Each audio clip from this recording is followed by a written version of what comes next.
ഇന്ന് ലോകമെമ്പാടും വളരെയധികം ചർച്ച ചെയ്യപ്പെട്ടുകൊണ്ടിരിക്കുന്ന ഒരു വെബ് സീരീസാണ് നെറ്റ്ഫ്ലിക്സിൻ്റെ അഡോളസൻസ് എന്നുള്ളത്. ഇത്രമാത്രം ചർച്ച ചെയ്യാനും വിശകലനം ചെയ്യാനും അതിനകത്ത് എന്താണുള്ളത്? ഒറ്റ നോട്ടത്തിൽ നോക്കുമ്പോൾ നമുക്കൊരു ക്രൈം ത്രില്ലറായിട്ട് തോന്നാമെങ്കിലും പക്ഷേ അതിലേക്ക് നമ്മൾ കടന്നു ചെല്ലുമ്പോൾ ഒരുപാട് ലെയേഴ്സുള്ള ഒരു കൺസെപ്റ്റായിട്ട് നമുക്കത് മനസ്സിലാക്കാനായിട്ട് സാധിക്കും.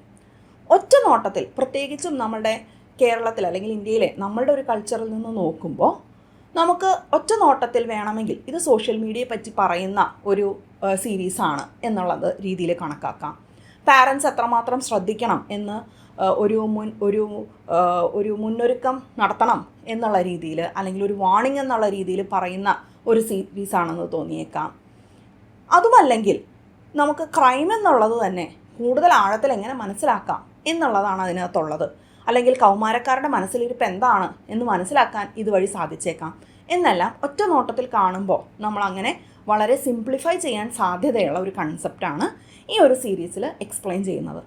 എന്നാൽ അത്രമാത്രം സിമ്പിളായിട്ടുള്ളൊരു കാര്യമാണെന്നുണ്ടെങ്കിൽ ഇന്ന് ലോകമെമ്പാടും ഇത്രമാത്രം അത് ചർച്ച ചെയ്യപ്പെടില്ലല്ലോ.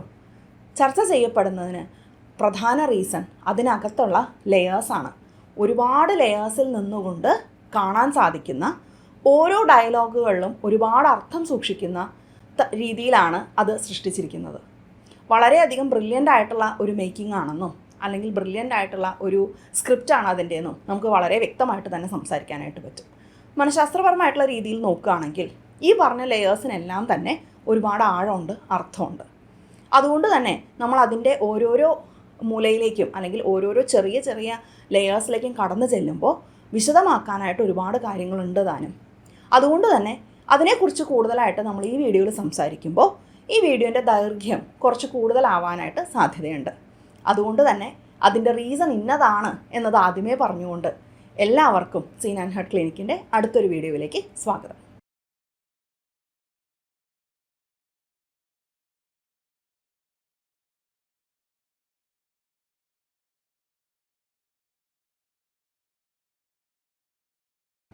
ഒറ്റ നോട്ടത്തിൽ നമ്മൾ ഈ ഒരു അഡോളസൻസ് എന്നുള്ള സീരീസ് കാണുമ്പോൾ ഒറ്റ നോട്ടത്തിൽ നമുക്ക് തോന്നുക ആരായിരിക്കും ഇത് ചെയ്തത് എന്നുള്ളതായിരിക്കാം. നിങ്ങൾ ഒരുപാട് പേര് ഈ ഒരു സീരീസിനെ പറ്റി കണ്ടിട്ടുണ്ടാവില്ല, അല്ലെങ്കിൽ സീരീസ് എന്താണെന്ന് വാച്ച് ചെയ്തിട്ടുണ്ടാവില്ല. ഇത് ഒരു അനലൈസ് ചെയ്യുന്നൊരു വീഡിയോ ആയതുകൊണ്ട് തന്നെ ഒരുപാട് സ്പോയിലേഴ്സ് ഈ ഒരു വീഡിയോയിലുണ്ട് എന്നുള്ളൊരു വാണിംഗ് ആദ്യമേ തരട്ടെ. ഈ ഒരു സീരീസിൻ്റെ സ്റ്റോറി എന്താണ് എന്ന് ചോദിച്ചു കഴിഞ്ഞാൽ നമുക്കതിൻ്റെ കൂടുതൽ ആഴത്തിലേക്ക് കടക്കുന്നതിന് മുൻപ് ജസ്റ്റ് കാണാത്തവർക്ക് വേണ്ടി അതിൻ്റെ സ്റ്റോറി എന്താണ് എന്ന് ചോദിച്ചു കഴിഞ്ഞാൽ, ഒരു ടീനേജറായിട്ടുള്ള ഒരു പെൺകുട്ടിയുടെ മരണവുമായിട്ട് ബന്ധപ്പെട്ട് അല്ലെങ്കിൽ കൊലപാതകവുമായിട്ട് ബന്ധപ്പെട്ട് 13 വയസ്സുള്ള ജെയ്മി എന്നുള്ളൊരു ടീനേജറിനെ പോലീസ് അറസ്റ്റ് ചെയ്യുകയാണ്. 4 എപ്പിസോഡ് മാത്രമുള്ള ഈ ഒരു സീരീസിൻ്റെ ആദ്യത്തെ എപ്പിസോഡ് ആ അറസ്റ്റും അതിനെ തുടർന്നുള്ള നിയമപരമായിട്ടുള്ള കാര്യങ്ങളുമാണ്. പോലീസ് സ്റ്റേഷനിൽ എന്തെല്ലാം നടക്കുന്നു എന്നുള്ളതാണ് കാണിക്കുന്നത്. ജെയ്മിയെ അറസ്റ്റ് ചെയ്തതിന് ശേഷം ജെയ്മി റിപ്പീറ്റഡായിട്ട് പറയുന്ന വാക്കുകളാണ്, ഞാൻ തെറ്റൊന്നും ചെയ്തിട്ടില്ല എന്ന്. ഞാൻ അങ്ങനെ ചെയ്തിട്ടില്ല എന്ന് ഉറപ്പിച്ച് തന്നെ ജെയ്മി സ്വന്തം അച്ഛനോടും ആവർത്തിച്ച് പറയുന്നു. അത് കാണുമ്പോൾ ഉറപ്പായിട്ട് നമ്മളെല്ലാവരും വിശ്വസിക്കും, ശരിയായിരിക്കാം, ജെയ്മിയുടെ ഭാഗത്ത് തെറ്റൊന്നും ഇല്ലായിരിക്കാമെന്ന്. പക്ഷേ 1ാമത്തെ എപ്പിസോഡ് അവസാനിക്കുന്നത് ജെയ്മി കെയ്റ്റി എന്ന് പറയുന്ന ടീനേജറായിട്ടുള്ള പെൺകുട്ടിയെ 7 തവണയോളം കുത്തി കൊലപ്പെടുത്തുന്ന CCTV രംഗം പോലീസിൻ്റെ കയ്യിലുണ്ട്. പോലീസ് അത് ജെയ്മിക്കും ജെയ്മിയുടെ അച്ഛനും കാണിക്കുന്നതിലൂടെയാണ് 1ാമത്തെ എപ്പിസോഡ് അവസാനിക്കുന്നത്. ഇതുകൊണ്ട് തന്നെ നമുക്കറിയാം ആരാണ് കൊല ചെയ്തത് എന്ന്. അപ്പോൾ പിന്നെ പലപ്പോഴും ഈ സീരീസിൽ കണ്ട ഒരുപാട് പേര് ചോദിച്ചൊരു കാര്യം, ഇതിപ്പോൾ ആരാണ് കൊല ചെയ്തതെന്ന് പറഞ്ഞല്ലോ, അല്ലെങ്കിൽ ഇനി ത്രില്ലറായിട്ട് നോക്കുകയാണെങ്കിൽ ഇനി ജെയ്മി അല്ലാന്നുണ്ടോ, വേറൊരാളാണ് കൊല ചെയ്തത് എന്നാണോ ഉദ്ദേശിക്കുന്നത് എന്ന്. അല്ല, ഈ സീരീസ് വളരെ സിമ്പിളാണ്.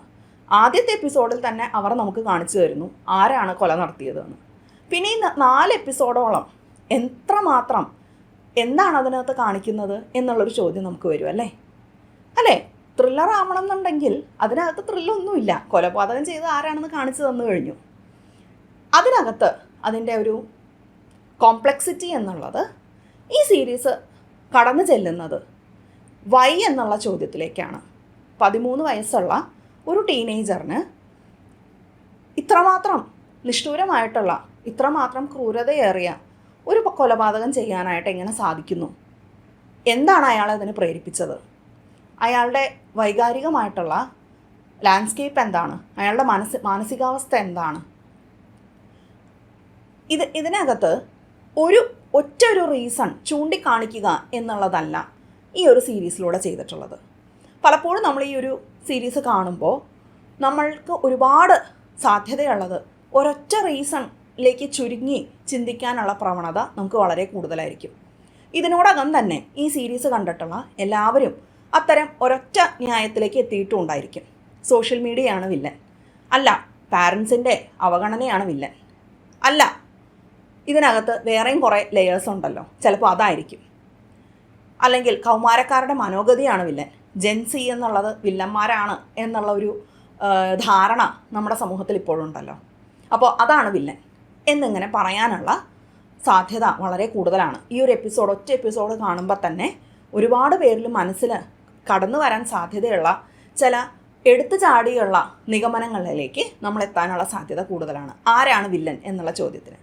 എന്നാൽ ഈ ഒരു സീരീസ് മുന്നോട്ട് വയ്ക്കുന്നത് അതിന് സിമ്പിളായിട്ടുള്ള ഒരു ഉത്തരമല്ല ഉള്ളത് എന്നും ഇൻ്റർ കണക്റ്റഡ് ആയിട്ടുള്ള ഒരുപാട് ഇഷ്യൂസിൻ്റെ ഒരു വെബാണ് അതിന് പിന്നിൽ എന്ന്, വളരെയധികം ലെയേഴ്സുള്ള പല ഇൻ്റർ കണക്റ്റഡ് ആയിട്ടുള്ള ഇഷ്യൂസും ഇതിനകത്തുണ്ട് എന്നും, അതിനാൽ തന്നെ ഒരൊറ്റ റീസണെ മാത്രം നമുക്ക് കൈ ചൂണ്ടി കുറ്റപ്പെടുത്താനാവില്ല എന്നുമാണ് ഈ സീരീസ് മുന്നോട്ട് വയ്ക്കുന്ന ആദ്യത്തെ ഒരു കൺസെപ്റ്റ്. ഈ ലെയേഴ്സ് തിരിച്ചറിയണമെങ്കിലാവട്ടെ നമ്മൾ മനസ്സിരുത്തി ഈ സീരീസ് കാണേണ്ടി വരും. അപ്പോഴാണ് നമുക്ക് ആ ലെയേഴ്സ് എന്താണെന്നുള്ളത് മനസ്സിലാവുകയുമുള്ളൂ. അതുകൊണ്ട് തന്നെ ഈ ഒരു സീരീസ് ഒരു ത്രില്ലറല്ല, ആരെന്ത് ചെയ്തു എന്നുള്ളതല്ല. പലപ്പോഴും നമ്മളുടെ കൾച്ചറിൽ മലയാളികളായിട്ടുള്ള ഒരുപാട് പേര് ഈ ഒരു സീരീസ് കാണുമ്പോൾ മിക്കവാറും അവർ ചെന്നെത്താൻ സാധ്യതയുള്ള നിഗമനങ്ങളെന്ന് പറയുന്നത് ഞാൻ ഈ നേരത്തെ പറഞ്ഞതുപോലെ ജെൻസി അല്ലെങ്കിൽ ഇന്നത്തെ കൗമാരക്കാരെല്ലാം പ്രശ്നക്കാരാണ്, അവർ വാതിലടച്ചിട്ട് എന്ത് ചെയ്യുന്നു എന്ന് അച്ഛനമ്മമാരറിയില്ല, അല്ലെങ്കിൽ അവർക്ക് അച്ഛനമ്മമാരുടെ വേദന കാണാനായിട്ട് കഴിവില്ല, സോഷ്യൽ മീഡിയയാണ് പ്രശ്നം, സോഷ്യൽ മീഡിയയിൽ കാണുന്ന എല്ലാം അന്ധമായി പിന്തുടരുന്നതാണ് കുഴപ്പം. ഇനി ചിലരൊക്കെ വാദിച്ചേക്കാം നമ്മുടെ നാട്ടിൽ നടക്കുന്ന കാര്യങ്ങളൊന്നല്ല ഇതൊക്കെ വിദേശത്തെ എവിടെയോ നടക്കുന്ന കാര്യങ്ങളാണ്, നമ്മളുടെ നാട്ടിൽ ഇതിന് വലിയ പ്രസക്തിയൊന്നുമില്ല, ഇത് വളരെ എക്സാജറേറ്റഡ് ആണ്, ഇതിനകത്ത് ഇത്രമാത്രം പറയാൻ എന്തിരിക്കുന്നു, അല്ലെങ്കിൽ ഇത്രമാത്രം ഇതിനകത്ത് ഇമ്പോർട്ടൻസ് കൊടുക്കാൻ എന്തിരിക്കുന്നു, ഇതൊന്നും നമ്മുടെ നാട്ടിലൊന്നും നടക്കുന്ന കാര്യങ്ങളല്ല. ഇങ്ങനെയെല്ലാം പറഞ്ഞ് നമ്മളെ തള്ളിക്കളയുന്നതിന് മുൻപേ തന്നെ പ്രധാനമായിട്ടും ചെയ്യേണ്ടുന്നൊരു കാര്യം നമ്മളോട് തന്നെ ഒരു വാക്ക് ചോദിക്കുക എന്നുള്ളതാണ്. കാരണം ഈ സീരീസ് അതിനെ നമ്മളെ പ്രേരിപ്പിക്കുന്നുണ്ട്. നമ്മുടെ ഉള്ളിലേക്ക് തന്നെ തിരിഞ്ഞു നോക്കി ഒരുപാട് ചോദ്യങ്ങൾ ചോദിക്കാനും ഒരുപാട് ചോദ്യങ്ങൾക്ക് ഉത്തരം തേടാനും. അതിലേക്കുള്ള വഴികളാണ് അതിനുശേഷം വരുന്ന ഓരോ എപ്പിസോഡുകളും. ഈ ഒരു വീഡിയോ ഇപ്പോൾ ഞാൻ ഈ സംസാരിക്കുന്ന ഈ ഒരു വീഡിയോ കാണുമ്പോൾ നിങ്ങളിൽ ഒരുപാട് പേർക്ക് ഞാനിനി പറയാൻ പോകുന്ന കാര്യങ്ങൾ ചിലപ്പോൾ നിങ്ങൾക്ക് തന്നെ മനസ്സിൽ സംശയം ഉളവാക്കിയേക്കാം, നിങ്ങൾക്ക് തന്നെ ശരിയാണോ എന്ന് തോന്നിയേക്കാം, ഇങ്ങനെയൊക്കെ അതിലുണ്ടോ എന്ന് തോന്നിയേക്കാം. ഈ സീരീസ് ഉദ്ദേശിക്കുന്നത് പോലെ നിങ്ങൾ ഓരോരുത്തരും സ്വയം ഒന്ന് ചിന്തിക്കുക എന്നുള്ളത് തന്നെയാണ് ഞാൻ ഈ ഒരു വീഡിയോസ് എടുക്കുന്നതിൻ്റെ, ഇത്രയും വിശദമായി തന്നെ ഇതിനെക്കുറിച്ച് സംസാരിക്കുന്നതിൻ്റെ ലക്ഷ്യം. ഇത്രമാത്രം ഈ ഒരു സീരീസിനെ പറ്റി വളരെ നല്ല അഭിപ്രായങ്ങൾ വരുന്നുണ്ടെങ്കിൽ ഒരു മാസ്റ്റർ പീസ് ആണെന്നും ഫ്ലോലെസ് ആണെന്നും അല്ലെങ്കിൽ അത്രമാത്രം ബ്രില്യൻ്റ് ആയിട്ട് റൈറ്റ് ചെയ്തിട്ടുള്ള കൺസെപ്റ്റാണ് എന്നുമെല്ലാം പറയുമ്പോൾ പൂർണ്ണമായിട്ടും ഞാൻ അതിനോട് യോജിക്കുന്നതിൻ്റെ റീസണും അത്രമാത്രം ബ്രില്യൻ്റ് ആയിട്ട് അവർ ഈ പറയുന്ന ഘടകങ്ങൾ ഓരോന്നും കൈകാര്യം ചെയ്തിട്ടുള്ളത് കൊണ്ട് തന്നെയാണ്. അങ്ങനെ നോക്കുമ്പോൾ നമുക്കിതിൻ്റെ ഓരോരോ ലെയേഴ്സിലേക്ക് നമുക്ക് കടക്കാം. നമ്മൾ സപ്രസ് ചെയ്യുകയും ടോളറേറ്റ് ചെയ്യുകയും ചെയ്യുന്ന ഒരുപാട് കാര്യങ്ങൾ നമ്മുടെ സമൂഹത്തിൽ നിലനിൽക്കുന്നുണ്ട്. പല കാര്യങ്ങളും നോർമലാണ് എന്ന് കരുതി നമ്മൾ പോലും അതിനെപ്പറ്റി അവെയർ അല്ലാത്ത, നമുക്ക് തന്നെ അവബോധമില്ലാത്ത ഒരുപാട് കാര്യങ്ങൾ നമ്മുടെ സമൂഹത്തിലുണ്ട്. നമ്മൾ തന്നെ സപ്രസ് ചെയ്യുന്നു, ടോളറേറ്റ് ചെയ്യുന്നു, നമ്മൾ പരസ്പരം അത് പുറത്തു വരാതിരിക്കാൻ നോക്കുന്നു. തുടർന്ന് വരുന്ന ജനറേഷൻസ് ആവട്ടെ അതിൻ്റെ എല്ലാം പ്രത്യാഘാതം അനുഭവിക്കുന്നു. നമ്മൾ നർസിസം റിലേറ്റഡ് ആയിട്ടുള്ള വീഡിയോസ് പറയുമ്പോൾ നമ്മൾ പറയുന്നൊരു കാര്യമാണ് അബ്യൂസിനെ പറ്റി നമ്മുടെ കൾച്ചറിൽ വലിയ ധാരണയില്ലാന്ന്. അതിനോടൊക്കെ ചേർത്ത് വായിക്കുമ്പോൾ ഇന്നത്തെ വീഡിയോയിൽ നിന്ന് നിങ്ങൾക്ക് ഒരുപാട് കൺസെപ്റ്റുകൾ ക്ലാരിറ്റിയോട് കൂടി മനസ്സിലാവാനായിട്ട് സാധിക്കും. ഈ ഒരു സീരീസിൽ പല ലെയേഴ്സായിട്ട് പറയുന്ന കാര്യങ്ങൾ എടുത്തു നോക്കുമ്പോൾ ആദ്യത്തെ ലെയർ എന്ന് പറയുന്നത് ജെൻഡർ എന്നുള്ള കൺസെപ്റ്റാണ്. എന്താണ് ജെൻഡർ? സ്ത്രീ പുരുഷൻ എന്നുള്ള ബൈനറി ആയിട്ട് പൊതുവെ നമ്മൾ ജെൻഡറിനെ കാണാറുണ്ടല്ലേ. ഈ ഒരു സീരീസിൽ ജെൻഡർ റിലേറ്റഡ് ആയിട്ട് പല പല പല കാര്യങ്ങളും കാണാനായിട്ട് നമുക്ക് സാധിക്കും. നമ്മളുടെ ഇമോഷൻസിനെ പ്രോസസ്സ് ചെയ്യുന്നതിൻ്റെ രീതി, ഇമോഷൻസിനെ നമ്മളെങ്ങനെ കൈകാര്യം ചെയ്യുന്നു എന്നുള്ള രീതി, പരസ്പരം ഇമോഷണൽ സപ്പോർട്ട് നമ്മളെങ്ങനെ കൊടുക്കുന്നു വാങ്ങുന്നു എന്നുള്ളത്, അങ്ങനെ ആ ഇമോഷണൽ സപ്പോർട്ട് എന്നുള്ളത് അതിനെക്കുറിച്ചുള്ള നമ്മളുടെ എക്സ്പെക്റ്റേഷൻസ് എന്താണ് എന്നുള്ളത്, നമ്മളുടെ ഇമോഷൻസുമായിട്ടുള്ള റിലേഷൻഷിപ്പ് എന്താണ് എന്നുള്ളത്, അതേപോലെ തന്നെ തുടർന്ന് വരുന്ന ഒരു അഗ്രഷൻ, ദേഷ്യം അല്ലെങ്കിൽ ഒരു വയലൻസ് എന്നുള്ളത് ജെൻഡർ റിലേറ്റഡ് ആയിട്ട് എങ്ങനെ വ്യത്യാസപ്പെട്ടിരിക്കുന്നു എന്നിങ്ങനെയുള്ള ഒരുപാട് ലെയേഴ്സ് ഈ സീരീസിൽ ഉടനീളം നമുക്ക് കാണാൻ സാധിക്കും. അതിലൂടെ ഈ സീരീസ് ക്രിയേറ്റ് ചെയ്തവർ പറയാൻ ഉദ്ദേശിക്കുന്നത്, എനിക്ക് മനസ്സിലായത് ഇങ്ങനെയുള്ള ലെയേഴ്സ് ഇതിനകത്തുണ്ട് എന്നും നേരത്തെ പറഞ്ഞതുപോലെ ഇത് സിംപ്ലിഫൈ ചെയ്യേണ്ടുന്ന ഒരു കാര്യമല്ല എന്നുമാണ്. ഇത്തരം വ്യത്യാസങ്ങളെല്ലാം തന്നെ പ്രകടമാവുന്ന പല ലെയേഴ്സും ഉണ്ട് എന്ന് പറഞ്ഞല്ലോ. അതിലാദ്യത്തേത് ഇമോഷൻസുമായിട്ട് ബന്ധപ്പെട്ടതാണ്. ഇമോഷൻസിനെ പറ്റിയിട്ടുള്ള ഒരു ഇല്ലിറ്ററസി എന്നുള്ളത് എങ്ങനെ സമൂഹത്തിൽ നിലനിൽക്കുന്നു എന്നും അതുണ്ടാക്കുന്ന ഒരു ഇമോഷണൽ നെഗ്ലക്റ്റ് എന്നുള്ളത് പലപ്പോഴും നാം അറിയാതെ തന്നെ നമ്മളുടെ ചുറ്റിലും ഇൻവിസിബിളായിട്ട് നിൽക്കുന്നുണ്ട് എന്നുള്ളതുമാണ് ആദ്യത്തെ ലെയർ. കൂടുതൽ വിശദമാക്കാനാണെങ്കിൽ ഇമോഷൻസ് എന്താണ് എന്നുള്ളതിനെ പറ്റി പോലും നമുക്ക് വലിയ ധാരണയില്ല അല്ലേ. അതായത് എന്താണ് ഇമോഷൻസ് എന്ന് ചോദിക്കുകയാണെങ്കിൽ പോലും, അല്ലെങ്കിൽ എന്തിനാണ് ഇമോഷൻസ് എന്ന് പറഞ്ഞു കഴിഞ്ഞാൽ പോലും ഇമോഷൻസ് വെറും ശല്യമാണ് എന്നും എന്തിനാണ് തന്നെ ശല്യപ്പെടുത്തുന്നത് എന്നുമായിരിക്കും നമ്മളുടെ ആദ്യത്തെ ഉത്തരം. ഈ ഒരു സീരീസിൽ രണ്ടാമത്തെ എപ്പിസോഡിൽ മുഴുവനായിട്ടും കാണിക്കുന്നത് ഇതുപോലെ ഇൻവിസിബിളായിട്ട് നിൽക്കുന്ന ഇമോഷൻസാണ്. ഉദാഹരണത്തിന് ഈ ഒരു ഡിറ്റക്റ്റീവ് ജെയ്മി നടത്തിയ ഈ ഒരു കൊലപാതകത്തിനെ കുറിച്ച് അന്വേഷിക്കുന്ന ഈ ഒരു ഡിറ്റക്റ്റീവ് ജെയ്മിയുടെ ഉറ്റ സുഹൃത്തായിട്ടുള്ള റയാനോട് ചോദിക്കുന്നുണ്ട്, ജെയ്മിയുടെ ഉള്ളിൽ എന്തായിരുന്നു അപ്പോൾ നടന്നുകൊണ്ടിരുന്നത്. കാരണം ആ ഡിറ്റക്റ്റീവ്സ് എന്താണ് ഈ ഒരു കൊലപാതകത്തിന് പിന്നിലെന്ന് അന്വേഷിക്കുകയാണ്. എന്തായിരിക്കാം 13 വയസ്സുള്ള ഈ കുട്ടിയെ ഇതിന് പ്രേരിപ്പിച്ചത് എന്ന്. അപ്പോൾ അവർ റയാനോട് ചോദിക്കുന്നു, എന്താണ് ജെയ്മിക്ക് ഫീൽ ചെയ്തുകൊണ്ടിരുന്നത്, ജെയ്മിയുടെ ഇമോഷൻസ് എന്തെല്ലാം ആയിരുന്നിരിക്കാം, എന്താണ് ജെയ്മി എന്തിലൂടെയാണ് കടന്നു പോയിരുന്നത്. ഇത് കേൾക്കുന്ന റയാൻ വളരെയധികം നിസ്സാരതയോടുകൂടി ആ ഡിറ്റക്റ്റീവിനെ നോക്കുന്നുണ്ട്.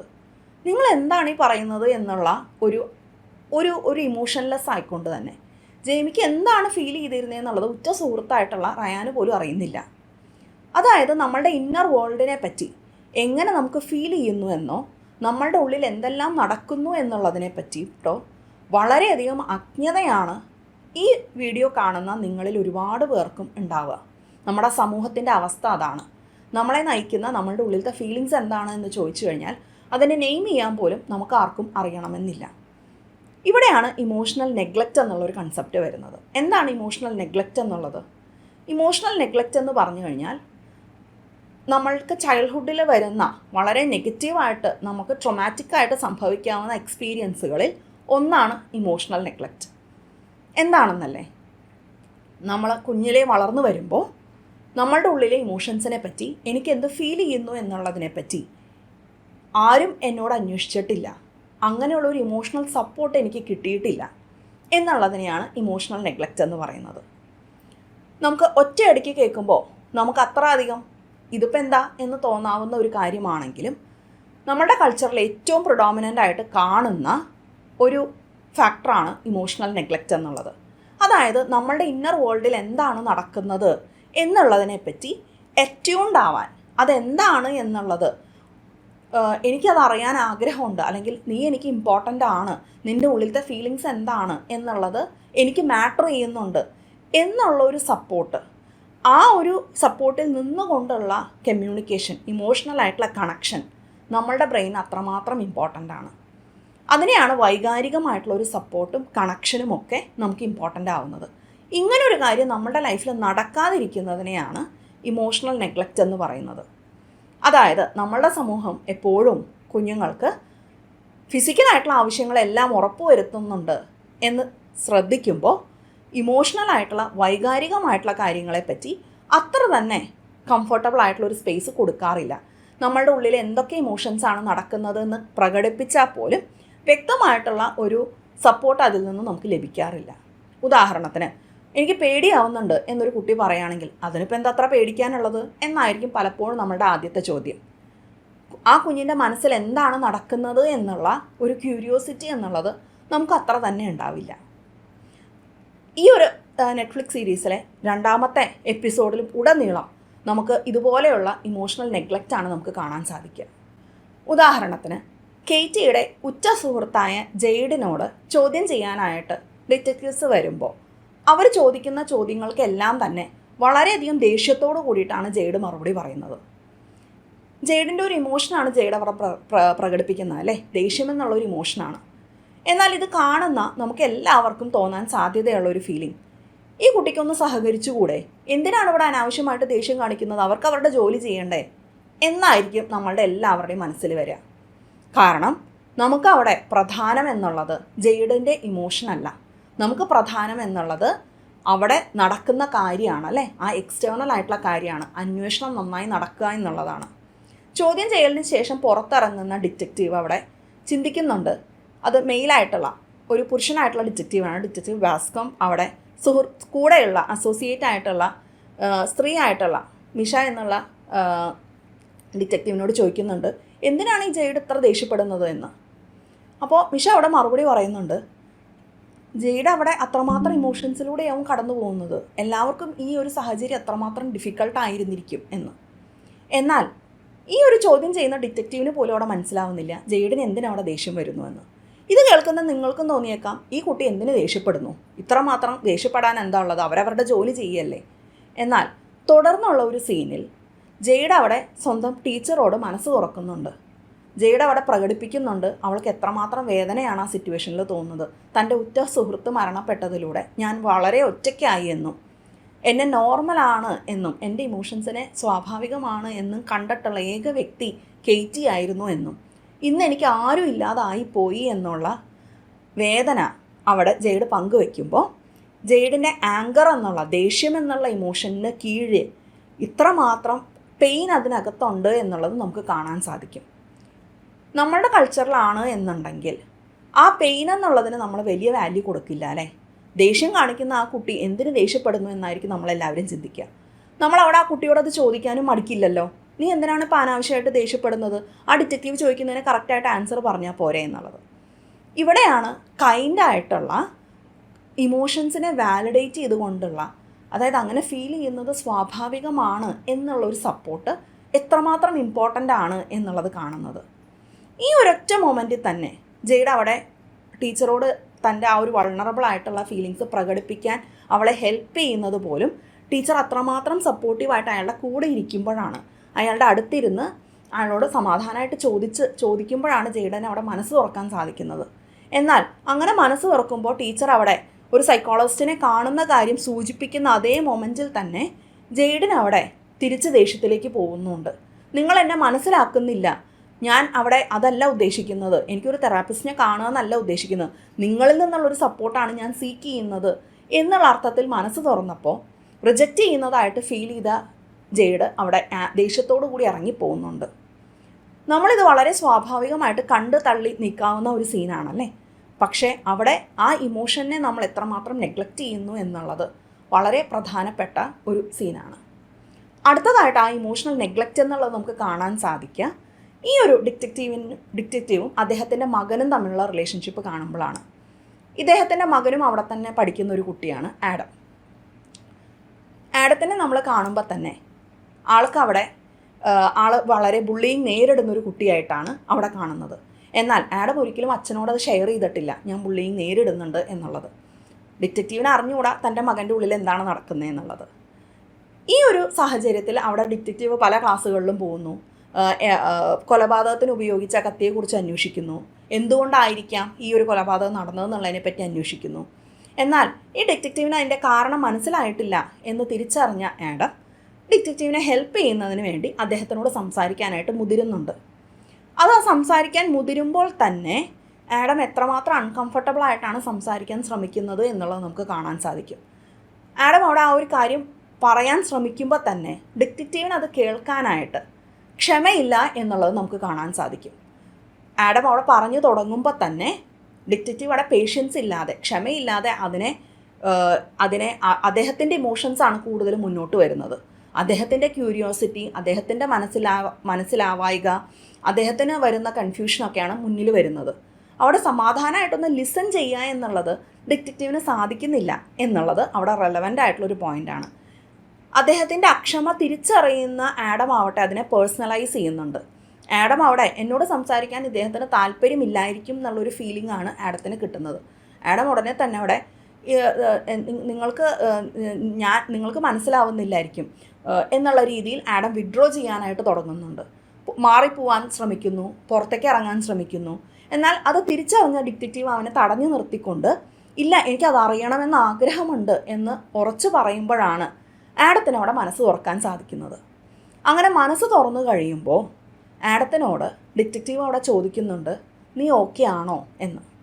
ആ ഒരൊറ്റ ചോദ്യത്തിൽ അവിടെ ആർ യു ഓക്കെ സൺ എന്ന് ചോദിക്കുമ്പോൾ നിങ്ങൾ എന്നെ ഒരിക്കലും സൺ എന്ന് വിളിക്കാറില്ലല്ലോ. അവിടെ വളരെ സ്നേഹത്തോട് കൂടിയിട്ട് അങ്ങനെ വിളിക്കുന്ന ഒരു വിളി എന്നോട് വിളിക്കാറില്ലല്ലോ എന്നുള്ളതാണ് ആഡത്തിൻ്റെ മറുപടി. അവിടെയാണ് എത്രമാത്രം ഇമോഷണലി നെഗ്ലക്റ്റഡ് ആണ് എന്നുള്ളത് നമ്മൾ തിരിച്ചറിയുന്നത് അല്ലേ. എന്നാൽ ഈ ഒരു എപ്പിസോഡിൻ്റെ അവസാനം ഈ ഡിറ്റക്റ്റീവ് തന്നെ അത് തിരുത്താനായിട്ട് ശ്രമിക്കുന്നുണ്ട്. ആ ഇമോഷണൽ നെഗ്ലക്റ്റ് എന്നുള്ളത് തിരുത്തിക്കൊണ്ട് പോവാൻ നേരത്ത് എനിക്ക് എൻ്റെ ജോലി തീർന്നു, ഇനി എനിക്ക് നിൻ്റെ കൂടെ സമയം ചെലവിടണമെന്ന് എനിക്ക് ആഗ്രഹമുണ്ട്, ബിക്കോസ് ഐ ലവ് യു എന്ന് ഡിറ്റക്റ്റീവ് പറയുമ്പോൾ ആഡം വളരെ റിലാക്സ്ഡ് ആവുകയും ശരി നമുക്കെന്നാൽ ഒരുമിച്ച് പോയി പുറത്ത് പോയി കഴിക്കാം എന്ന് സമ്മതിച്ച് ഒരുമിച്ച് അവർ കാറിൽ കയറി പോവുക എന്നുള്ളൊരു രംഗമാണ് വരുന്നത്.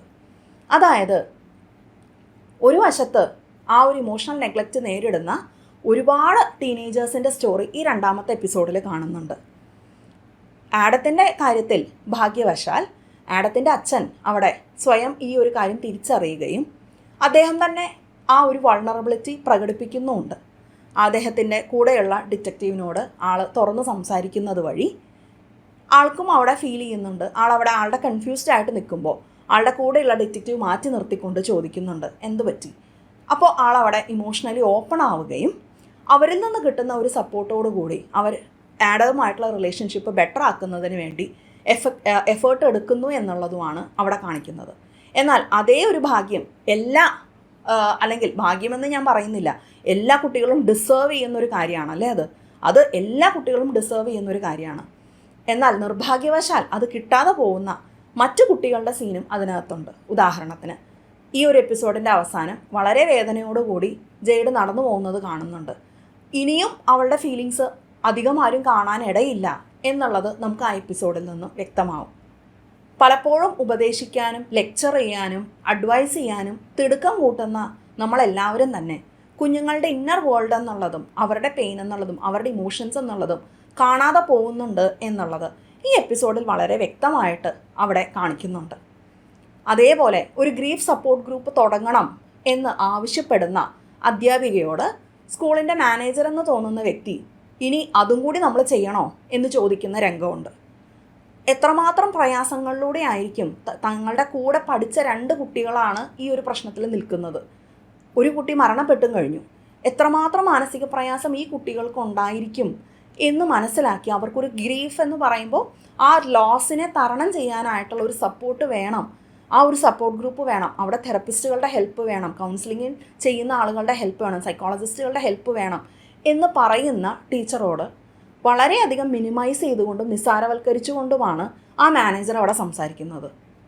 നമുക്കും അത് ഒരുപാട് റിലേറ്റ് ചെയ്യാൻ സാധിക്കും അല്ലേ. നമ്മുടെ നാട്ടിലാണ് ഇങ്ങനൊരു കാര്യം എന്നുണ്ടെങ്കിലും എത്ര പേര് അവിടെ തെറപ്പി എന്നുള്ളൊരു സ്പേസിന് റെഡിയാവും, എത്ര പേര് അവിടെ മനസ്സ് തുറന്ന് സംസാരിക്കാൻ എനിക്കൊരാൾ വേണം എന്ന് കരുതി ഓപ്പൺ അപ്പ് ചെയ്യും? ഇല്ല അല്ലേ. സോ അവിടെയും ആ ഒരു ഇമോഷണൽ നെഗ്ലക്റ്റ് എന്നുള്ളത് നമ്മളുടെ സമൂഹം എന്നുള്ള രീതിയിൽ ഇമോഷൻസിനെ നമ്മൾ എത്രമാത്രം നിസ്സാരവൽക്കരിക്കുന്നു എന്നുള്ളത് നമുക്ക് അവിടെ കാണാനായിട്ട് സാധിക്കും. അതേപോലെ ആ ഒരു ഇമോഷണൽ നെഗ്ലക്റ്റ് എന്നുള്ളത് നമുക്ക് കാണാൻ സാധിക്കുന്നത് ജെയ്മി പറയുന്നുണ്ട് എനിക്ക് ഏറ്റവും ഇഷ്ടം ഹിസ്റ്ററിയാണ് എന്നുള്ളത് അല്ലേ. ജെയ്മി ആദ്യത്തെ എപ്പിസോഡിൽ ചോദ്യം ചെയ്യലിനിടയിൽ പറയുന്നത് വിഷയം അതാണ്, എനിക്ക് ഏറ്റവും ഇഷ്ടപ്പെട്ട വിഷയം ഹിസ്റ്ററിയാണ്. അത് മനസ്സിൽ കണ്ടുകൊണ്ട് തന്നെ ഈ ഡിറ്റക്റ്റീവ് അവിടെ രണ്ടാമത്തെ എപ്പിസോഡിൽ അവിടെ ഹിസ്റ്ററി അധ്യാപകനോട് സംസാരിക്കാൻ ശ്രമിക്കുകയാണ്. അദ്ദേഹം ചോദിക്കുന്നു ജെയ്മി എങ്ങനെയായിരുന്നു, ജെയ്മിയുടെ മാനസികാവസ്ഥ എങ്ങനെയായിരുന്നു എന്ന് ചോദിക്കുമ്പോൾ ഈ അധ്യാപകൻ അതിനെപ്പറ്റി യാതൊരു ക്ലൂവും ഇല്ല.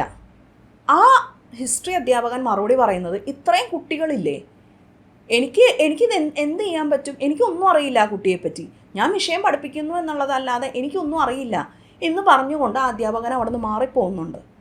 അവിടെയാണ് കുഞ്ഞുങ്ങളുടെ ഇമോഷൻസ് എന്നുള്ളത്, അല്ലെങ്കിൽ കുഞ്ഞുങ്ങളുടെ ഇന്നർ വേൾഡ് എന്നുള്ളത് എത്രമാത്രം നെഗ്ലക്റ്റഡ് ആണ് എന്ന് നമുക്ക് തിരിച്ചറിയാൻ പറ്റുന്നത്.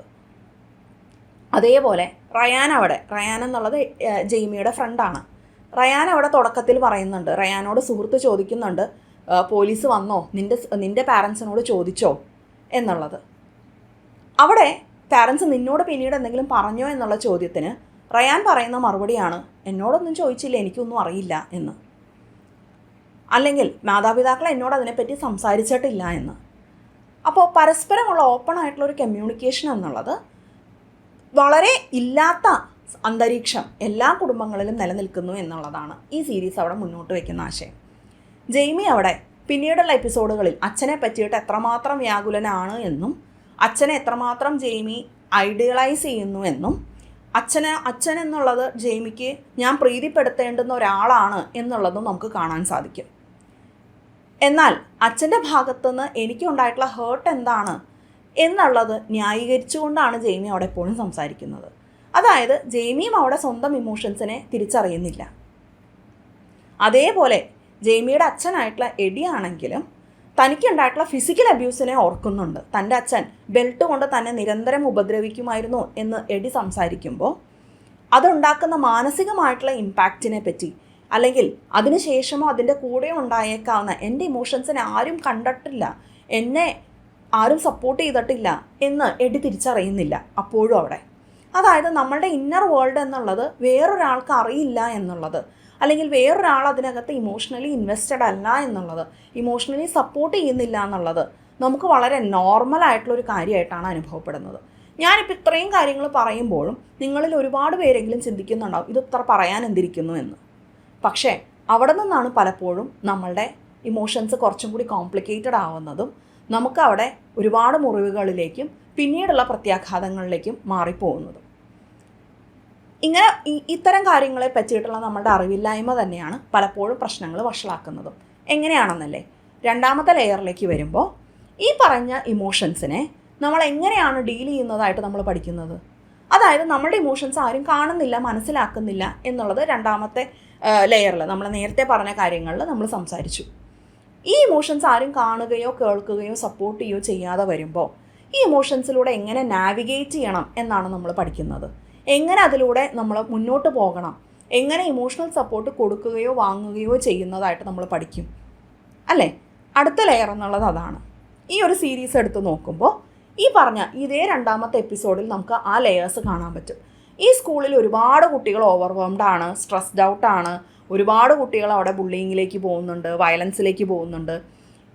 ഈ പറയുന്ന അധ്യാപകരെല്ലാവരും തന്നെയും ഓവർവെംഡ് ആണ്, അവരും ഇമോഷണലി ഡിസ്റെഗുലേറ്റഡ് ആണ്, അവരും ഇമോഷണലി ഒരുപാട് സ്ട്രഗിൾ ചെയ്യുന്നുണ്ട്. ഈ സ്ട്രഗിളിനെയെല്ലാം പലരും പല രീതിയിൽ ഡീൽ ചെയ്യുന്നതായിട്ട് നമുക്ക് ഈ എപ്പിസോഡിൽ കാണാൻ പറ്റും. എല്ലാവരും വളരെയധികം എഫക്റ്റീവായിട്ടല്ല ഡീൽ ചെയ്യുന്നത്. ഇവിടെ ഒരധ്യാപിക ഗ്രീഫ് കൗൺസിലിങ്ങിനെ പറ്റി പറഞ്ഞു, ഗ്രീഫ് സപ്പോർട്ട് ഗ്രൂപ്പിനെ പറ്റി പറഞ്ഞു. അതേ അധ്യാപിക തന്നെ ജെയ്ഡിനെ വിളിച്ചിരുത്തി ഓപ്പൺ അപ്പ് ചെയ്ത് സംസാരിക്കുന്നത് കണ്ടു. എന്നാൽ അങ്ങനെയുള്ളൊരു മെച്യൂർ ആയിട്ടുള്ളൊരു രീതി പലപ്പോഴും മിസ്സിംഗ് ആണ് എന്നുള്ളത് ഈ സീരീസ് നമ്മളോട് മുന്നോട്ട് വയ്ക്കുന്നുണ്ട്. ഉദാഹരണത്തിന് സ്വന്തം ഇമോഷൻസിനെ എങ്ങനെ തിരിച്ചറിയണമെന്നോ നാവിഗേറ്റ് ചെയ്യണമെന്നോ അറിയാതെ വരുമ്പോൾ പലപ്പോഴും ആ ഇമോഷൻസിനെ ഫിക്സ് ചെയ്യണമെന്നും അതിനെപ്പറ്റി സംസാരിക്കണ്ട എന്നുമാണ് നമ്മൾ എത്തിച്ചേരുന്ന ആശയങ്ങൾ. ഇത് നമുക്ക് വളരെ റിലേറ്റബിൾ അല്ലേ? കാരണം നമ്മളുടെ സമൂഹത്തിലും അങ്ങനെ തന്നെയല്ലേ. ഇമോഷൻസ് വരികയാണെങ്കിൽ അതിനെങ്ങനെയെങ്കിലും പരിഹാരം ഉണ്ടാക്കണം എന്നാണ് നമ്മൾ കാണുന്നുള്ളൂ. അല്ലെങ്കിൽ അതിനെപ്പറ്റി സംസാരിക്കാനായിട്ട് ഒരാൾ ശ്രമിക്കുമ്പോൾ എന്തിനും ഇതിനെ പറ്റിയിട്ടൊക്കെ സംസാരിക്കണം, അതിനെപ്പറ്റി സംസാരിക്കേണ്ട, let's not talk about it എന്നുള്ളതാണ് നമ്മളുടെ മന്ത്രം അല്ലേ. ഈ ഒരു സീരീസിലും 4ാമത്തെ എപ്പിസോഡിൽ എഡി അവിടെ, അതായത് ജെയ്മിയുടെ അച്ഛൻ വളരെയധികം മാനസിക സംഘർഷത്തിലൂടെ കടന്നു പോകുന്നത് കാണുമ്പോൾ അദ്ദേഹം അവിടെ ഒരു സെക്കൻഡ് ഒന്ന് വെയിറ്റ് ചെയ്യുകയോ, ഞാൻ എൻ്റെ ബോഡി ഒന്ന് ഹെൽപ്പ് ചെയ്യട്ടെ, ഞാൻ കുറച്ച് ബ്രെത്ത് എടുക്കട്ടെ, ഞാൻ എൻ്റെ ഇമോഷനിലൂടെ കടന്നു പോകാനായിട്ട് ഞാൻ എന്നെ തന്നെ ഒന്ന് ഹെൽപ്പ് ചെയ്യട്ടെ, ഞാൻ ആരോടെങ്കിലും ഒന്ന് ഓപ്പൺ അപ്പ് ചെയ്യട്ടെ എന്നല്ല എഡി ചിന്തിക്കുന്നത്. എഡി ഉടനെ അതിനെ ഫിക്സ് ചെയ്യാൻ ഇറങ്ങി പുറപ്പെടുകയാണ്. അവിടെ താൻ ഡിസ്റെഗുലേറ്റ് ആയത് തൻ്റെ വാനിൽ മോശമായിട്ട് കുട്ടികൾ എഴുതിയത് കൊണ്ടാണ് എന്ന് തിരിച്ചറിയുന്ന എഡി അത് മാച്ചു കളയാനായിട്ട് ഓടി നടക്കുന്നു. പുതിയ പെയിൻറ്റ് വാങ്ങിക്കാനുമായിട്ട് ഓടുന്നു. പെയിൻറ്റ് വാങ്ങിക്കാൻ ഓടുന്ന സമയത്ത് അവിടെ നിന്ന് നെഗറ്റീവ് എക്സ്പീരിയൻസ് ഉണ്ടാവുന്നു. ആ വരച്ച കുട്ടികളെ കാണുന്നു. ആ കുട്ടികളെ പിന്നെ പോയിട്ട് ദേഷ്യപ്പെട്ട് ആ കുട്ടികളോട് വയലൻ്റായിട്ട് പ്രതികരിക്കുന്നു. തിരിച്ചു വന്നിട്ട് ആ ദേഷ്യത്തിന് പെയിൻ്റ് എടുത്ത് വാനിൽ എറിയുന്നു. ഇതെല്ലാം തന്നെ നമുക്ക് നോർമലായിട്ട് തോന്നിയേക്കാം, അദ്ദേഹത്തിൻ്റെ പെയിനിൽ നിന്നാണെന്ന് തോന്നിയേക്കാം. പക്ഷെ വ്യക്തമായിട്ട് നമുക്ക് അവിടെ കാണാൻ സാധിക്കുന്നത് അദ്ദേഹത്തിന് ആ ഇമോഷൻസിനെ തിരിച്ചറിയാനോ സ്വയം റെഗുലേറ്റ് ചെയ്യാനോ സാധിക്കുന്നില്ല എന്നുള്ളതാണ്. കാരണം അതിനെ ഫിക്സ് ചെയ്യേണ്ടത് എങ്ങനെ, ആ പ്രശ്നത്തിനെ എങ്ങനെ ഫിക്സ് ചെയ്യണം, ആ പെയിൻ്റ് ആയത് മാത്രമാണ് അദ്ദേഹം കാണുന്നത്. അതിനെ എങ്ങനെ ഫിക്സ് ചെയ്യണം എന്ന് മാത്രമാണ് കാണുന്നത്. അതെനിക്ക് ഉണ്ടാക്കുന്ന ഫീലിങ്സ് എത്രമാത്രം കോംപ്ലിക്കേറ്റഡ് ആയിരിക്കാം എന്ന് തിരിച്ചറിഞ്ഞ് അതിൻ്റെ കൂടെ ഒന്നിരിക്കാനായിട്ട് അദ്ദേഹത്തിന് സാധിക്കുന്നില്ല. അതേപോലെ തന്നെ അദ്ദേഹം പറയുന്ന വാക്കുകൾ അങ്ങനെ തന്നെയാണല്ലേ. നമുക്ക് ഈ ദിവസം തിരിച്ചു പിടിക്കാം, വേഗം ഇത് ഫിക്സ് ചെയ്യാം, അത് കഴിഞ്ഞു കഴിഞ്ഞാൽ ഈ ദിവസം നമുക്ക് തിരിച്ചു പിടിക്കാം. ഈ ഡിഫിക്കൽട്ടായിട്ടുള്ള കാര്യങ്ങളെപ്പറ്റി അദ്ദേഹത്തിൻ്റെ ഭാര്യ, അതായത് ജെയ്മിയുടെ അമ്മ, കോൺവേഴ്സേഷൻ കൊണ്ടുവരാൻ ശ്രമിക്കുമ്പോൾ ജെയ്മിയുടെ അച്ഛൻ പറയുന്ന വാക്കുകളാണ് let's not talk about it, നമുക്കിതിനെക്കുറിച്ച് സംസാരിക്കണ്ട എന്നുള്ളത്. അതായത് ഇമോഷണൽ ആയിട്ടുള്ള ഡിഫിക്കൽട്ടായിട്ടുള്ള കാര്യങ്ങളെപ്പറ്റി സംസാരിക്കേണ്ട, അതിനെ മൂടി വയ്ക്കുന്നതാണ് നല്ലത്, അതിലേക്ക് ഇറങ്ങി ചെല്ലണ്ട.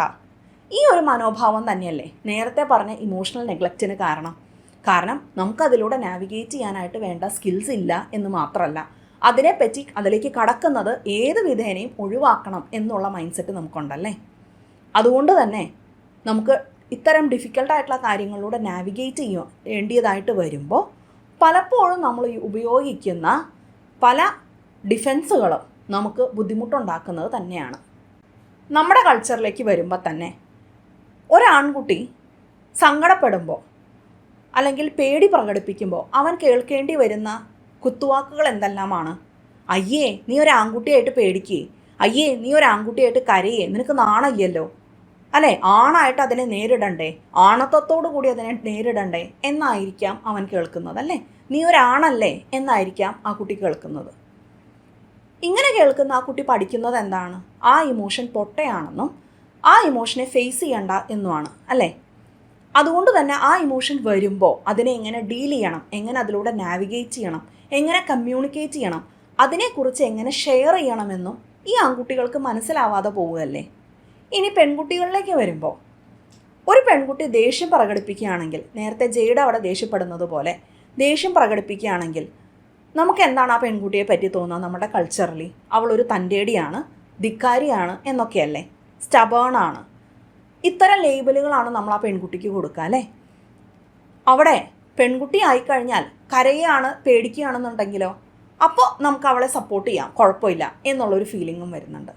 അതായത് നമ്മളുടെ സൊസൈറ്റി, നമ്മളുടെ കൾച്ചർ എന്നുള്ളത് ആൺകുട്ടികളുടെ വൾണറബിൾ ആയിട്ടുള്ള ഇമോഷൻസിനെ അവോയ്ഡ് ചെയ്യണം, അതിനെ പ്രകടിപ്പിക്കരുതെന്നും, പെൺകുട്ടി സ്വയം പ്രൊട്ടക്റ്റ് ചെയ്യാനായിട്ട് ഉപയോഗിക്കുന്ന ദേഷ്യം എന്നുള്ളത് നമ്മളെ പ്രൊട്ടക്റ്റ് ചെയ്യാനാണ്, എല്ലാ ഇമോഷൻസും നമ്മളെ ഹെൽപ്പ് ചെയ്യാനാണ്, എല്ലാ ഇമോഷൻസും നമുക്ക് പറഞ്ഞു തരുന്നത് എങ്ങനെ ഈ സാഹചര്യത്തിലൂടെ നാവിഗേറ്റ് ചെയ്യണം എന്നുള്ളതാണ്. ദേഷ്യം എന്നുള്ളത് പ്രൊട്ടക്റ്റ് ചെയ്യാനാണ് വരുന്നത്. ആ ദേഷ്യത്തിനെ ഒഴിവാക്കണമെന്ന് പറയുമ്പോൾ ദേഷ്യം പ്രകടിപ്പിക്കരുതെന്നാണ് പലപ്പോഴും നമ്മളുടെ കൾച്ചർ പറയുന്നത്, അല്ലേ. അവിടെ നമ്മുടെ നെർവസ് സിസ്റ്റത്തിന് വരുന്ന സ്വാഭാവികമായിട്ടുള്ള ഫീലിങ്സ് ആണ് എന്നും അതിലൂടെ നാവിഗേറ്റ് ചെയ്യാനായിട്ട് നമ്മളെ തന്നെ ഹെൽപ്പ് ചെയ്യാണ് വേണ്ടത് എന്നും അല്ല നമ്മളുടെ സൊസൈറ്റി പറയുന്നത്. പകരം ആ ഫീലിങ്സ് വരുന്നതിനെ ഷെയിം ചെയ്യിപ്പിക്കുകയാണ് ചെയ്യുന്നത്. ഇനി പെൺകുട്ടിയാണെങ്കിലും അമിതമായിട്ട് സങ്കടം കാണിക്കുന്നു, പേടി കാണിക്കുന്നു, ദേഷ്യം കാണിക്കുന്നു എന്നുണ്ടെങ്കിലോ അവൾക്ക് കിട്ടുന്ന പേരെന്താണ്? ഇമോഷണലി അൺസ്റ്റേബിൾ ആണ്, ബോർഡർ ലൈൻ പേഴ്സണാലിറ്റി ഡിസോർഡർ ആണ്, അല്ലേ, ഡ്രാമ കാണിക്കുന്നതാണ് എന്നൊക്കെയുള്ള വളരെ നെഗറ്റീവായിട്ടുള്ള വാക്കുകളായിരിക്കും അവൾക്ക് കേൾക്കേണ്ടി വരുന്നത്. അതായത് നമ്മുടെ സമൂഹം ഡോമിനൻ്റ് ആയിട്ട് കരുതുന്നത് അല്ലെങ്കിൽ സ്ട്രോങ് എന്നുള്ളതുമായിട്ട് കണക്കാക്കുന്നത് വളരെ നെഞ്ച് വിരിച്ച് നേരിടുക എന്നുള്ളത് മാത്രമാണ്. വൾണറബിൾ ആയിട്ടുള്ള ഇമോഷൻസിന്, മനുഷ്യ സഹജമായിട്ടുള്ള സ്വാഭാവികമായിട്ടുള്ള ഇമോഷൻസിനെ നിഷ്കരണം തള്ളിക്കളയണം എന്നാണ് നമ്മളുടെ സൊസൈറ്റി പലപ്പോഴും പഠിപ്പിക്കുന്നത്. ഈ ഒരു സീരീസിലാണെങ്കിലും നമുക്കത് വ്യക്തമായിട്ട് കാണാൻ സാധിക്കും. എഡി ആണെങ്കിലും അവിടെ ജെയ്മിയുടെ അച്ഛനാണെങ്കിലും ആ ഇമോഷൻസ് വരുമ്പോൾ സ്ട്രഗിൾ ചെയ്യുന്നത് കാണാൻ പറ്റുന്നുണ്ട്. എത്രമാത്രം ബുദ്ധിമുട്ടിയിട്ടാണ് അദ്ദേഹം ആ ഒരു ദിവസത്തെ സാഹചര്യങ്ങളിലൂടെ കടന്നു പോകുന്നത് നമുക്ക് കാണാൻ സാധിക്കുന്നുണ്ട്. അതിനോടൊപ്പം തന്നെ അദ്ദേഹത്തിൻ്റെ ഭാര്യയും മകളും ഹെൽപ്ലെസ് ആയി നിൽക്കുന്നതും കാണാൻ സാധിക്കുന്നുണ്ട്. അവർക്കറിയില്ല എങ്ങനെ ഇദ്ദേഹത്തിനെ ഹെൽപ്പ് ചെയ്യണമെന്ന്, എങ്ങനെ അദ്ദേഹത്തിനെ സപ്പോർട്ട് ചെയ്യണമെന്ന് അറിയില്ല. മകൾ ചോദിക്കുന്നുണ്ട് ഈസ് ഡാഡ് ഓൾ റൈറ്റ്, അച്ഛൻ ഓക്കെ ആണോ എന്ന് ചോദിക്കുന്നുണ്ട്. അതിനപ്പുറത്തേക്ക് എങ്ങനെ ഹെൽപ്പ് ചെയ്യണമെന്ന് അവർക്കും അറിയുന്നില്ല. അവരെ കാകെ അറിയുന്നത് അദ്ദേഹം പറയുന്നത് പോലെ കാര്യങ്ങളെല്ലാം കൊണ്ട് നടക്കാം. അപ്പോൾ പിന്നെ പ്രശ്നം ഉണ്ടാവില്ലല്ലോ.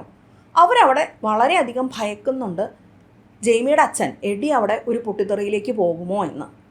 അമ്മ അവിടെ, ജെയ്മിയുടെ അമ്മ, എഡിയുടെ വൈഫ് അവിടെ പറയുന്നുണ്ട്, നിങ്ങൾക്ക് ടെറിബിൾ ആയിട്ടുള്ളൊരു ടെമ്പർ ഉണ്ട്, നിങ്ങൾക്ക് ടെറിബിൾ ആയിട്ടുള്ള ആ ഒരു ടെമ്പർ ഉണ്ട് എന്നുള്ളത് പറയുന്നതിനോടൊപ്പം തന്നെ നമുക്ക് കാണാം അവർ ഓരോ സന്ദർഭത്തിലും ഹസ്ബൻഡ് പൊട്ടിത്തെറിക്കാതിരിക്കാൻ ശ്രദ്ധിക്കുന്നത്, അദ്ദേഹത്തിനെ സപ്പോർട്ട് ചെയ്യാൻ ശ്രമിക്കുന്നത്. അദ്ദേഹം പറയുകയാണ് പെയിൻറ്റ് വാങ്ങിക്കാൻ നമുക്ക് പോവാം എന്ന് പറയുമ്പോൾ ഒരു ഹെസിറ്റേഷനോട് കൂടിയിട്ടാണെങ്കിലും അവർ കൂടെ പോകുന്നത് ഇന്നത്തെ ദിവസം വേറെ പ്രശ്നങ്ങൾ ഉണ്ടാക്കണ്ട എന്ന് കരുതിയിട്ടാണ്. ഇതും നമുക്ക് വളരെ പരിചിതമായിട്ടുള്ളൊരു കാര്യമാണല്ലേ. വാക്കിംഗ് ഓൺ എക്സെൽസ് എന്നുള്ളത് എന്താണ് എന്നുള്ളത് ഈ ഒരു വീഡിയോയിലുള്ള ഈ ഒരു ചാനലിലെ വ്യൂവേഴ്സിനോട് ഞാൻ പറഞ്ഞു തരേണ്ട കാര്യമില്ല. നമ്മളവിടെ ഒരാളുടെ റിയാക്ഷനെ നമ്മൾ ഭയന്ന് അല്ലെങ്കിൽ അതിനെ ഓക്കെ ആക്കാനായിട്ട് മാക്സിമം ശ്രമിക്കുന്നു എന്നുള്ളത് നമുക്കവിടെ കാണാൻ സാധിക്കും. സങ്കടകരമായിട്ടുള്ള വസ്തുത ഇവിടെ ഈ പറയുന്ന കാര്യത്തിൽ ഈ ഒരു ഇമോഷനിലൂടെ കടന്നു പോകുന്ന എഡിയും അത്രമാത്രം ഹെൽപ്ലെസ് ആണെന്നാണ്. അതുകൊണ്ട് തന്നെ അദ്ദേഹത്തിനോട് അനുകമ്പയാണ് നമുക്ക് എല്ലാവർക്കും വരുന്നുണ്ടായിരിക്കുക. എത്രമാത്രം ബുദ്ധിമുട്ടിയിട്ടാണ് അദ്ദേഹം നാവിഗേറ്റ് ചെയ്യുന്നത് എന്നുള്ളത്. പക്ഷേ അതിനോടൊപ്പം ഒരു ലെയറും കൂടെ ഇല്ലേ, ആ ഒരു പെയിൻ എന്നുള്ളത്, അദ്ദേഹത്തിൻ്റെ പെയിൻ എന്നുള്ളത് അദ്ദേഹം കാണിക്കുന്ന വയലൻസിനെ ജസ്റ്റിഫൈ ചെയ്യുന്നു എന്നുള്ളൊരു ഫീലിങ്ങും നമുക്ക് കാണാൻ പറ്റും. കാരണം മിക്കവാറും വ്യൂവേഴ്സിന് അവിടെ ഒരു അച്ഛൻ്റെ വേദനയായിട്ട് മാത്രമേ അതിനെ കാണാൻ സാധിക്കുള്ളൂ അല്ലേ. ആ സാഹചര്യത്തിൽ അദ്ദേഹം എത്രമാത്രം സ്ട്രഗിൾ ചെയ്തിട്ടായിരിക്കും അങ്ങനെ ചെയ്യുന്നതെന്ന്. അവിടെ നമ്മൾ ആ വയലൻസിനെ ന്യായീകരിക്കുന്നുണ്ട്. അദ്ദേഹം അവിടെ ആ കുട്ടികളോട് വളരെയധികം ദേഷ്യത്തോടു കൂടി പെരുമാറുന്നതിനെ നമ്മൾ ന്യായീകരിക്കുന്നുണ്ട്. പലപ്പോഴും നമ്മളും അങ്ങനെ തന്നെയല്ലേ. ഞാൻ അത്രമാത്രം ഇമോഷണലി ഡിസ്റ്റർബ്ഡ് ആയതുകൊണ്ടല്ലേ കുട്ടീനെ അടിച്ചത്, അത്രമാത്രം എനിക്ക് സഹിക്കാൻ പറ്റാത്തത് കൊണ്ടല്ലേ അങ്ങനെ ഒരു കാര്യത്തിലേക്ക് പോയത്. അതായത് സംഭവം ഒരു പവർ പൊസിഷനിൽ നിൽക്കുന്ന ഒരു വ്യക്തിയുടെ ഇമോഷൻ എന്നുള്ളത്, ഫീലിങ്സ് എന്നുള്ളത്, അവർ കടന്നു പോകുന്ന പെയിൻ എന്നുള്ളത് അവരുണ്ടാക്കുന്ന മുറിവിനെ ന്യായീകരിക്കുന്നത് പോലെ. പക്ഷെ അത് ഫെയർ ആണോ? ഒരിക്കലും അല്ല. എൻ്റെ ഇമോഷൻസ് എന്നുള്ളത് എൻ്റെ റെസ്പോൺസിബിലിറ്റിയാണ്. അതിലൂടെ നാവിഗേറ്റ് ചെയ്യുക എന്നുള്ളത് എൻ്റെ ജോലിയാണ്. I am responsible for that. അതിന് ഒരു നെഗറ്റീവ് ഇമ്പാക്റ്റ് ഉണ്ടാവുന്നുണ്ടെങ്കിൽ, അതിന് മുൻപിലുള്ള ഒരാൾക്ക് ഡിസ്കംഫേർട്ട് ഉണ്ടാവുന്നുണ്ടെന്നുണ്ടെങ്കിൽ അയാളോട് എമ്പതിയോട് കൂടി പെരുമാറുക എന്നുള്ളത് എൻ്റെ കടമയാണ്. എന്നാൽ ഈ സീരീസിൽ അവിടെ എവിടെയും ജെയ്മിയുടെ അച്ഛനായിട്ടുള്ള എഡി സ്വന്തം വൈഫിനും മകൾക്കും ഫീൽ ചെയ്യുന്ന നെഗറ്റീവ് ഇമോഷൻസ് കാണുന്ന പോലുമില്ല. അദ്ദേഹം ഒരിക്കലും റെക്കഗ്നൈസ് ചെയ്യുന്നില്ല എൻ്റെ ഭാര്യ അൺകംഫർട്ടബിൾ ആണ്, അവൾ സങ്കടപ്പെടുന്നുണ്ട്, അവൾ കരയുന്നുണ്ട് എന്നുള്ളത്. സീരീസിൻ്റെ അവസാനം, 4ാമത്തെ എപ്പിസോഡിൻ്റെ അവസാനം അദ്ദേഹം മനസ്സ് തുറക്കുന്നുണ്ട് ഭാര്യയുമായിട്ട്. ഭാര്യ അവിടെ ആളെ സപ്പോർട്ട് ചെയ്യുന്നുണ്ട്. ആളുടെ ഉള്ളിലുള്ളത് തുറന്നു പറയാനായിട്ട് ഭാര്യ അവിടെ സപ്പോർട്ട് ചെയ്യുകയാണ്. അദ്ദേഹത്തിന് പറയാനുള്ളത് കേൾക്കുന്നുണ്ട്. അതിനോടൊപ്പം തൻ്റെ ഫീലിങ്സും അവിടെ പങ്കുവെക്കുന്നുണ്ട്. വളരെയധികം വൈഫ് അവിടെ സപ്പോർട്ട് ചെയ്യുമ്പോൾ എഡി അത് സ്വീകരിക്കുന്നുണ്ട്, ആ സപ്പോർട്ട് അവിടെ സ്വീകരിക്കുന്നുണ്ട്. പക്ഷേ തിരിഞ്ഞുള്ളൊരു ഡൈനാമിക് നമുക്ക് കാണാൻ സാധിക്കില്ല. തിരിഞ്ഞവിടെ എഡി അവിടെ വൈഫിൻ്റെ ഇമോഷൻസിനെ തിരിച്ചറിയുകയോ ആക്സെപ്റ്റ് ചെയ്യുകയോ അംഗീകരിക്കുകയോ ചെയ്യുക എന്നുള്ളത് നമുക്ക് അവിടെ കാണാൻ സാധിക്കുന്നില്ല. കാരണം കൾച്ചറലി അത് കണ്ടീഷൻഡ് അല്ല അല്ലേ. സ്ത്രീകൾ പൊതുവെ കെയർ ടേക്കേഴ്സ് ആയി നിൽക്കുക എന്നുള്ളതും പുരുഷന്മാർ പൊതുവെ അവരുടെ ഈ ഇമോഷൻസ് ആരും റെക്കഗ്നൈസ് ചെയ്യാത്തത് കൊണ്ട് തന്നെ ആ ഇമോഷൻസിനെ തിരിച്ചറിയുകയോ റെക്കഗ്നൈസ് ചെയ്യുകയോ അല്ലെങ്കിൽ അതിനെ എഫക്റ്റീവായിട്ട് കമ്മ്യൂണിക്കേറ്റ് ചെയ്യുകയോ എന്നുള്ള സ്കില്ല് അവിടെ ലാക്കിംഗ് ആണെന്നുള്ളത് കാണാനായിട്ട് നമുക്ക് പറ്റും. ഈ ഒരു സീരീസിൽ തന്നെ എഡിയുടെ വൈഫും മകളും, അതായത് ജെയ്മിയുടെ അമ്മയും സഹോദരിയും പരസ്പരം അവിടെ സപ്പോർട്ട് ചെയ്യുന്നതും ഇമോഷൻസ് ഷെയർ ചെയ്യുന്നതും വൾണറബിളായിട്ട് കമ്മ്യൂണിക്കേറ്റ് ചെയ്യുന്നതും നമുക്ക് കാണാൻ സാധിക്കും. ഇത് ഒരു ചോദ്യമാണ് പലപ്പോഴും. ഇതേ ഒരു സപ്പോർട്ട് ആൺകുട്ടികളും അർഹിക്കുന്നില്ലേ? ആൺകുട്ടികൾക്കും ഇതുപോലെ ഡിഫിക്കൽട്ടായിട്ടുള്ള ഇമോഷൻസ് വരുമ്പോൾ അത് കമ്മ്യൂണിക്കേറ്റ് ചെയ്യാനും അതിനെക്കുറിച്ച് സംസാരിക്കാനും നമ്മുടെ സമൂഹം ഒരു സ്പേസ് കൊടുക്കുന്നുണ്ടോ എന്നുള്ളത്. അടുത്ത ഒരു ലെയർ എന്ന് പറയുന്നത്, ഈ പറയുന്ന ഇമോഷൻസിനെ പലപ്പോഴും നമ്മൾ എന്താണ് ചെയ്യുന്നത്, നേരത്തെ ഫിക്സ് ചെയ്യണം, അതിനെ പരിഹരിക്കണം എന്ന് മാത്രമാണ് ഫോക്കസ് ചെയ്യുന്നതെന്ന് പറയുന്നതിൻ്റെ കൂടെ തന്നെ അതിനെ എനേബിൾ ചെയ്യുന്ന ഒരു കൾച്ചറും നമുക്കുണ്ടല്ലേ. ഉദാഹരണത്തിന് ജെയ്മി അവിടെ 3ാമത്തെ എപ്പിസോഡിൽ ജെയ്മി സ്വന്തം ജെയ്മി അവിടെ സൈക്കോളജിസ്റ്റ്, ജെയ്മിയെ അസസ് ചെയ്യാൻ വന്നിട്ടുള്ള സൈക്കോളജിസ്റ്റിനോട് കമ്മ്യൂണിക്കേറ്റ് ചെയ്യുമ്പോൾ, വൾണറബിൾ ആയിട്ടുള്ള കാര്യങ്ങൾ ഷെയർ ചെയ്യുമ്പോൾ, തൻ്റെ ഷെയിമിനെ പറ്റി ഷെയർ ചെയ്യുമ്പോഴൊക്കെയും ജെയ്മി അവിടെ എക്സ്പെക്റ്റ് ചെയ്യുന്നുണ്ട് അങ്ങനെയല്ല, നീ മിടുക്കനാണ് എന്ന് തെറപ്പിസ്റ്റ് പറയണം എന്ന്. അതായത് ജെയ്മി ഡിഫിക്കൽട്ടായിട്ടുള്ള ഒരു കാര്യം പറയുമ്പോൾ, എന്നെ കാണാൻ കൊള്ളില്ല, ഐ ആം അഗ്ലി എന്ന് പറയുമ്പോൾ തെറപ്പിസ്റ്റ് അവിടെ, സൈക്കോളജിസ്റ്റ് അവിടെ മിണ്ടുന്നില്ല. കാരണം സൈക്കോളജിസ്റ്റ് അവിടെ അസസ് ചെയ്യാണ് എന്താണ് ഈ കുട്ടിയുടെ മനസ്സിലെന്ന്. അതുകൊണ്ട് അവരവിടെ മിണ്ടുന്നില്ല. ഉടനടി ജെയ്മിക്ക് ദേഷ്യമാണ് വരുന്നത്. ജെയ്മി ചോദിക്കുന്നത്, നിങ്ങൾ എന്തുകൊണ്ടാണ് നോർമലായിട്ടുള്ള ആളുകളെ പോലെ എന്നെ സമാധാനിപ്പിക്കാത്തത്? ഞാൻ അഗ്ലി അല്ല എന്ന് നിങ്ങൾ പറയാത്തത് എന്തുകൊണ്ടാണ് എന്ന് വളരെയധികം ദേഷ്യത്തോടു കൂടി ജെയ്മി ചോദിക്കുന്നുണ്ട്. ഇവിടെയാണ് ആ എനേബിളിങ് എന്നുള്ളൊരു ഫാക്ടർ വരുന്നത്. അതായത് എൻ്റെ ഇമോഷൻസിൻ്റെ റെസ്പോൺസിബിലിറ്റി എനിക്കല്ല എന്നും അത് വേറൊരാളാണ് ഫിക്സ് ചെയ്യേണ്ടത് എന്നുമുള്ള ഒരു എൻടൈറ്റിൽമെൻറ്റ് അതിനകത്തുണ്ട്. പലപ്പോഴും ഈ പറയുന്ന ഒരു ലെയർ പല സന്ദർഭങ്ങളിലും നമുക്ക് കാണാനായിട്ട് സാധിക്കും. അതായത് എനിക്കൊരു പ്രശ്നം വരുന്നു, ഈ പ്രശ്നത്തിൽ എനിക്ക് ഡിഫിക്കൽട്ടായിട്ടുള്ള ഇമോഷൻസ് വരുന്നു. സ്വാഭാവികമായിട്ടുള്ള ആ ഇമോഷൻസിനെ ഞാൻ റെസ്പോൺസിബിളായിട്ട് നാവിഗേറ്റ് ചെയ്യേണ്ടതാണ് എന്നുള്ളതിന് പകരം ആ പ്രശ്നം അവിടെ നിന്ന് എടുത്തു മാറ്റുക എന്നുള്ളതാണ് നിങ്ങളുടെ ജോലി എന്ന് പറഞ്ഞു കഴിഞ്ഞാൽ എങ്ങനെ ശരിയാവും? പലപ്പോഴും എനേബിളിംഗ് എന്നുള്ളൊരു ഫാക്ടർ അവിടെയാണ് വരുന്നത്.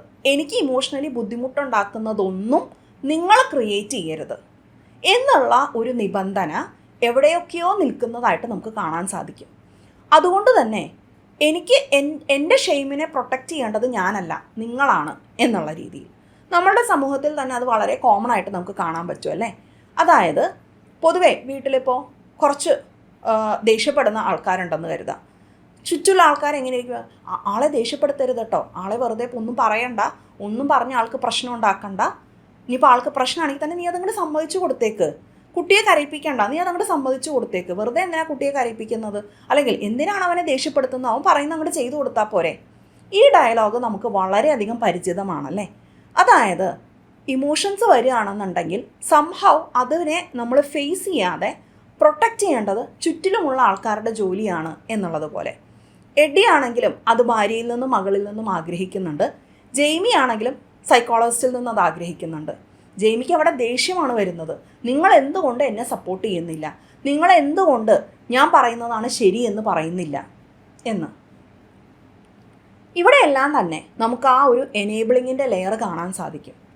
ഇങ്ങനെ വരുമ്പോൾ പൊതുവിൽ തന്നെ കാണുന്ന ഒരു കാര്യമാണ്, റിജക്റ്റഡ് ആയിട്ട് ഫീൽ ചെയ്യുമ്പോൾ അതുണ്ടാക്കുന്ന ഷെയിം എന്നുള്ളത് നമുക്ക് സഹിക്കാൻ പറ്റുന്നില്ല എന്നുള്ളതും അത് മുൻപിലത്തെ ആളുടെ കുഴപ്പമാണ് എന്നും ബ്ലെയിം ഷിഫ്റ്റ് ചെയ്യുന്ന രീതിയിലേക്കും പലപ്പോഴും ഇത്തരം ഇടപെടലുകൾ എസ്കലേറ്റ് ചെയ്യാറുണ്ട്. അവിടെയാണ് അടുത്ത ലെയർ അവിടെ വരുന്നത്, വയലൻസും അഗ്രഷനും എന്നുള്ളത്. അവിടെ ടോക്സിക്കായിട്ട് കാണുന്ന ഹെൽത്തി ആയിട്ട് വന്നു പോകേണ്ടുന്ന ആങ്കർ എന്നുള്ളത് വളരെയധികം കോംപ്ലിക്കേറ്റഡ് ആയിട്ടുള്ള അഗ്രഷനായിട്ടും വയലൻസായിട്ടും നമുക്ക് കാണാൻ സാധിക്കും. ഈ ഒരു സീരീസിലുടനീളം വയലൻസ് എന്നുള്ളത് വളരെ വ്യക്തമാണ്.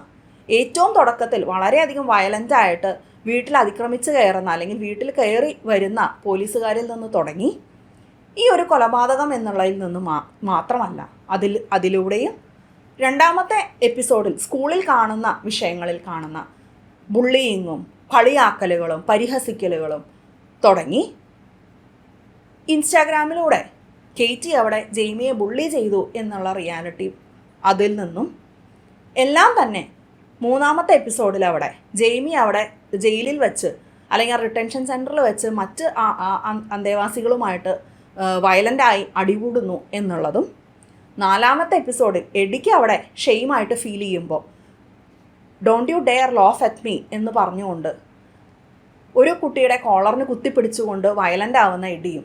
അങ്ങനെ ഈ എല്ലാ എപ്പിസോഡുകളിലും ഈ ഒരു സീരീസിൽ വയലൻസ് എന്നുള്ളത് വളരെ വ്യക്തമായിട്ട് കാണിക്കുന്നുണ്ട്. സംഭവം ഇതിലെ പല വയലൻസുകളും ന്യായീകരിക്കപ്പെടുന്നുമുണ്ട്. എങ്ങനെയാണെന്നല്ലേ, നമ്മുടെ സമൂഹത്തിൽ തന്നെ ഒന്നൊന്ന് എടുത്തു നോക്കൂ. ഉദാഹരണത്തിന് നമ്മുടെ നാട്ടിൽ തന്നെ കുറച്ച് വർഷങ്ങൾക്ക് മുൻപ് പ്രണയം നിരസിച്ചതിനെ തുടർന്ന് ഒരു പെൺകുട്ടി കൊല ചെയ്യപ്പെട്ടിരുന്നു. അന്ന് ആ വാർത്ത റിപ്പോർട്ട് ചെയ്ത പോസ്റ്റുകളിലെല്ലാം തന്നെ വന്ന ഒരു കമൻറ്റ്, റിപ്പീറ്റഡായിട്ട് വന്നൊരു കമൻറ്റ് ഇതാണ്, തേച്ചിട്ട് പോയിട്ടല്ലേ, നന്നായി പോയി, അവൾക്ക് അത് തന്നെ വേണമെന്ന്. സംഭവം നമ്മളുടെ നാട്ടിലും ഇത്തരം വയലൻസുകൾ ജസ്റ്റിഫൈ ചെയ്യപ്പെടുന്നുണ്ട്, ന്യായീകരിക്കപ്പെടുന്നുണ്ട്, റാഷണലൈസ് ചെയ്യപ്പെടുന്നുണ്ട്. എന്തുകൊണ്ടാണ്?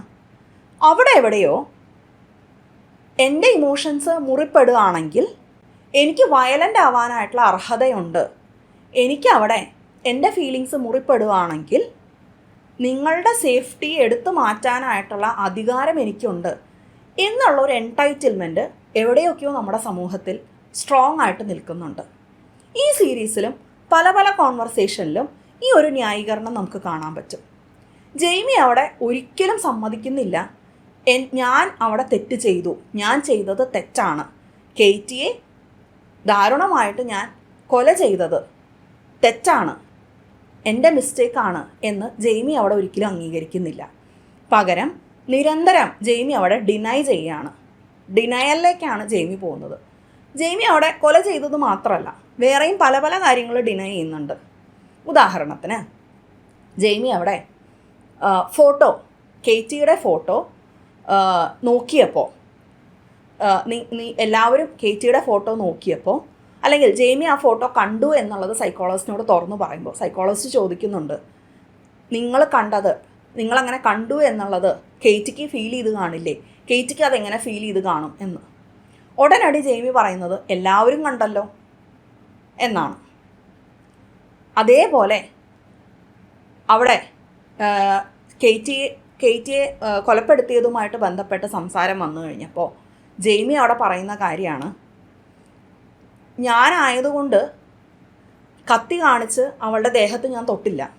മറ്റാൺകുട്ടികൾക്കാണെങ്കിൽ കൊലപ്പെടുത്തിയതിന് ശേഷവും കേറ്റിയുടെ ദേഹത്ത് അവർക്ക് തൊടാമായിരുന്നു, ഞാൻ പക്ഷേ തൊട്ടില്ല. ഞാൻ അവിടെ എന്തോ നല്ലൊരു കാര്യം ഞാൻ ചെയ്തതാണ്, ഞാൻ അവിടെ കേറ്റിയെ തൊട്ടില്ല. Doesn't that make me better? ഞാൻ അതുകൊണ്ട് ബെറ്റർ അല്ലേ എന്ന് അവിടെ ജെയ്മി ചോദിക്കുന്നുണ്ട്. അതേപോലെ എല്ലാവരും ചെയ്യുന്ന ഒരു കാര്യമാണ് എങ്കിൽ അതിലെന്താണ് തെറ്റ് എന്നാണ് ജെയ്മി ചോദിക്കുന്നത്. എല്ലാവരും ഫോട്ടോ നോക്കിയല്ലോ, അതിലെന്താണ് തെറ്റ്? ഇവിടെയാണ് നമ്മളുടെ കൾച്ചറിൽ പൊതുവെ ബോയ്സ് വിൽ ബി ബോയ്സ്, ആൺകുട്ടികളല്ലേ അവരതൊക്കെ ചെയ്യും എന്നുള്ള ഒരു അവഗണന നമുക്കുണ്ട്. അതൊക്കെ വയലൻ്റ് ആണെന്നും അഗ്രസീവായിട്ടുള്ള കാര്യങ്ങളാണെന്നും തെറ്റാണ് എന്നും സ്ട്രോങ് ആയിട്ട് അവിടെ നമ്മൾ പറയുന്നില്ല. പകരം നമ്മളവിടെ ന്യായീകരിക്കുകയാണ് ചെയ്യുന്നത്. നമുക്കാണെങ്കിലും അവിടെ കേറ്റി ബുള്ളി ചെയ്തു എന്നുള്ളത് അറിയുമ്പോൾ കേറ്റി അവിടെ ജെയ്മിക്കോട് മോശപ്പെട്ട രീതിയിൽ അവിടെ ജെയ്മിയുടെ മോശമാണ് എന്നുള്ള രീതിയിൽ മെസ്സേജ് അയച്ചു എന്നറിയുമ്പോൾ ആഹാ അപ്പം അവൾ ബുള്ളി ചെയ്തിട്ടാണല്ലേ എന്നുള്ള ഒരു സംസാരം നമ്മളിലും വന്നേക്കാം. സംഭവം അതെന്തോ ഇതിനെ ന്യായീകരിക്കുന്നത് പോലെ. അതുപോലെ കേറ്റിയുടെ ഫോട്ടോ അവിടെ പ്രചരിച്ചു എന്നുള്ളത് നമ്മളുടെ മനസ്സിൽ വരുന്നത് അവൾ അയച്ചു കൊടുത്തിട്ടല്ലേ എന്നും തോന്നാനുള്ള സാധ്യതയുണ്ടല്ലേ. അവളൊരു പയ്യനത് അയച്ചു കൊടുത്തിട്ടല്ലേ അവനത് എല്ലായിടത്തും പ്രചരിപ്പിച്ചത് എന്ന് തോന്നാനുള്ള സാധ്യതയുണ്ട്. എഗെയിൻ നമ്മൾ അവിടെ അതിനെ ന്യായീകരിക്കുകയാണല്ലേ. ആസ് എ സൊസൈറ്റി ഇത്തരം അഗ്രസീവായിട്ടുള്ള കാര്യങ്ങളെല്ലാം തന്നെ നമ്മളവിടെ ന്യായീകരിക്കുന്നുണ്ട്. നേരത്തെ പറഞ്ഞതുപോലെ അവൾ തേച്ചിട്ടല്ലേ അതുകൊണ്ട് അവൾക്ക് അത് തന്നെ വേണം എന്ന് പറയുമ്പോൾ നമ്മൾ ആ വയലൻസിനെ ന്യായീകരിക്കുന്നത് പോലെ അച്ഛനമ്മമാർ കുട്ടികളെ തല്ലുകയാണെന്നുണ്ടെങ്കിൽ അവൻ്റെ നന്മയ്ക്ക് വേണ്ടിയിട്ടാണ് എന്ന് ന്യായീകരിക്കുന്നത് പോലെ, അല്ലെങ്കിൽ എൻ്റെ ആ ഒരു സമയത്ത് എനിക്ക് ആകെ സ്ട്രെസ്സായി പോയപ്പോൾ ഞാൻ ചെയ്തു പോയതാണെന്ന് പറയുമ്പോൾ അതിനെ നമ്മൾ ന്യായീകരിക്കുന്നത് പോലെ സംഭവ വയലൻസിനെ നമ്മൾ ന്യായീകരിക്കുന്നുണ്ട്.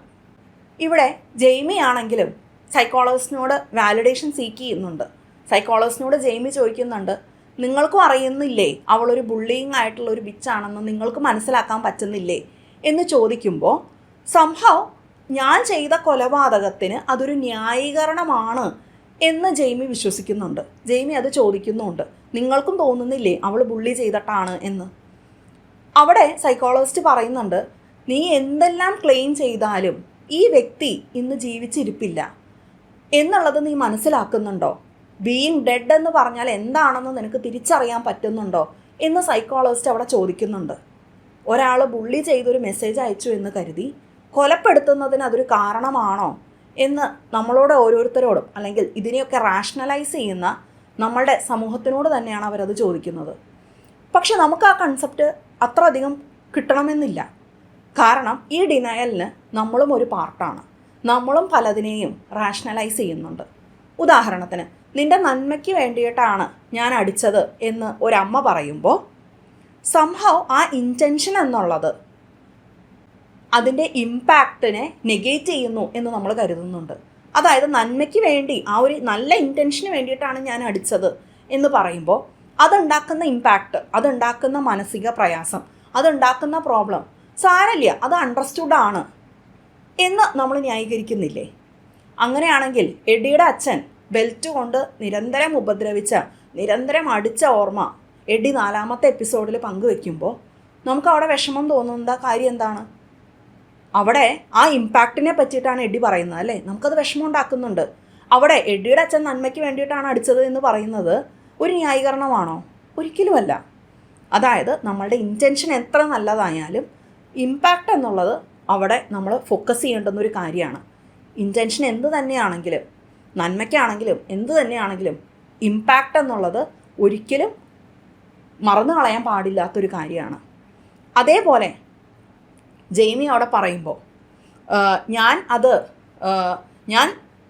ഞാൻ അവളെ പിന്നീട് തൊട്ടില്ലല്ലോ, അവളെ ഞാൻ റേപ്പ് ചെയ്തില്ലല്ലോ, അവൾക്ക് ഇഞ്ചുറി വന്നതിന് ശേഷം ഞാൻ അവിടെ സ്റ്റോപ്പ് ചെയ്തു, മറ്റാൺകുട്ടികളാണെങ്കിൽ അവളുടെ ദേഹത്ത് തൊട്ടേനെ എന്ന് ജെയ്മി പറയുമ്പോൾ സംഭവം ഞാൻ കുറച്ചൊരു സംയമനം കാണിച്ചു എന്നുള്ളത് ഞാൻ എന്തോ ഭയങ്കര ഞാൻ മോറലി ഭയങ്കര സുപ്പീരിയർ ആണ് എന്നുള്ളൊരു കാര്യം, doesn't that make me better person എന്ന് ജെയ്മി ചോദിക്കുന്നുണ്ട് അവിടെ. ഞാൻ അതുകൊണ്ട് നല്ലൊരു പേഴ്സൺ അല്ലേ എന്നാണ് ജെയ്മി ചോദിക്കുന്നത്. അതിനകത്തെ തെറ്റെന്താണെന്നുള്ളത് പോലും ജെയ്മിക്ക് കാണാൻ പറ്റുന്നില്ല. ഇതിനകത്തെല്ലാം തന്നെ നമ്മളുടെ ഭാഗത്തു നിന്ന് പോലും ഇത് കാണുന്ന നമ്മളിൽ ഓരോരുത്തരിലും ഉള്ള അൺകോൺഷ്യസ് ആയിട്ട് നിൽക്കുന്ന പല ബ്ലൈൻഡ് സ്പോട്ടുകളുമാണ് നമുക്ക് അവിടെ കാണാൻ സാധിക്കുക. നമ്മളുടെ കൾച്ചറിലും ഇത്തരം ബ്ലൈൻഡ് സ്പോട്ടുകൾ നമുക്കുണ്ട് എന്നുള്ള തിരിച്ചറിവാണ് അവിടെ നിന്ന് നമുക്ക് ലഭിക്കേണ്ടത്. ഈ ഒരു കാര്യം ശരിയാണോ തെറ്റാണോ, സാങ്കല്പികമാണോ അല്ലയോ എന്നുള്ളത് മാത്രമല്ല, ഇങ്ങനെയുള്ള ലെയേഴ്സ് എല്ലാം തന്നെ നമ്മളുടെ ഉള്ളിലുമുണ്ട്. നമ്മളും പലപ്പോഴും വയലൻസിനെ, അഗ്രഷനെ ന്യായീകരിക്കുന്നുണ്ട്. അതിനുള്ള അർഹത പലർക്കുമുണ്ട് എന്ന് നമ്മളും ചിന്തിക്കുന്നുണ്ട്. അങ്ങനെ വരുന്നത് സ്വാഭാവികമാണെന്ന് നമ്മളും പലപ്പോഴും ഡിനയലിലേക്ക് പോകുന്നുണ്ട്.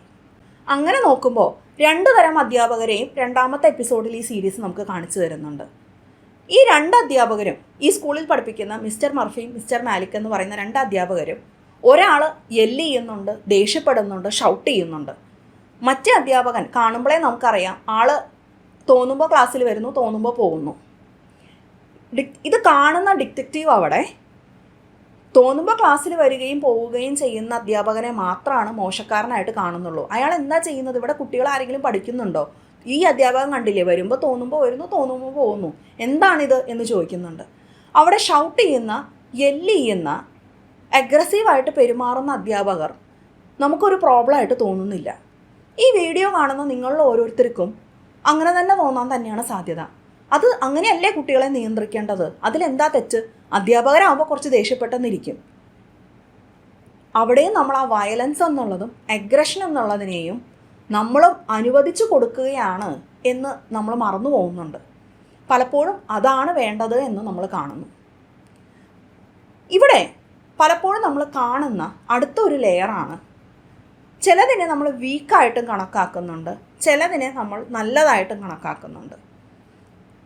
ഡോമിനൻ്റ് ആവുക, പൈസ സമ്പാദിക്കുക, അതുപോലെ തന്നെ നമ്മൾ പോപ്പുലർ ആവുക, കാണാൻ നല്ല ഭംഗിയുണ്ടാവുക, നമ്മൾ സ്ട്രോങ് ആയിട്ട് നേരിടാനായിട്ട് ശ്രമിക്കുക, ധൈര്യം കാണിക്കുക എന്നുള്ളതെല്ലാം പവറായിട്ട് കണക്കാക്കുമ്പോൾ ഇമോഷൻസ് പ്രകടിപ്പിക്കുക, എമ്പതി കാണിക്കുക എന്നുള്ളതെല്ലാം വീക്കായിട്ടുള്ള കാര്യങ്ങളായിട്ടാണ് നമുക്ക് തോന്നുന്നത് അല്ലേ?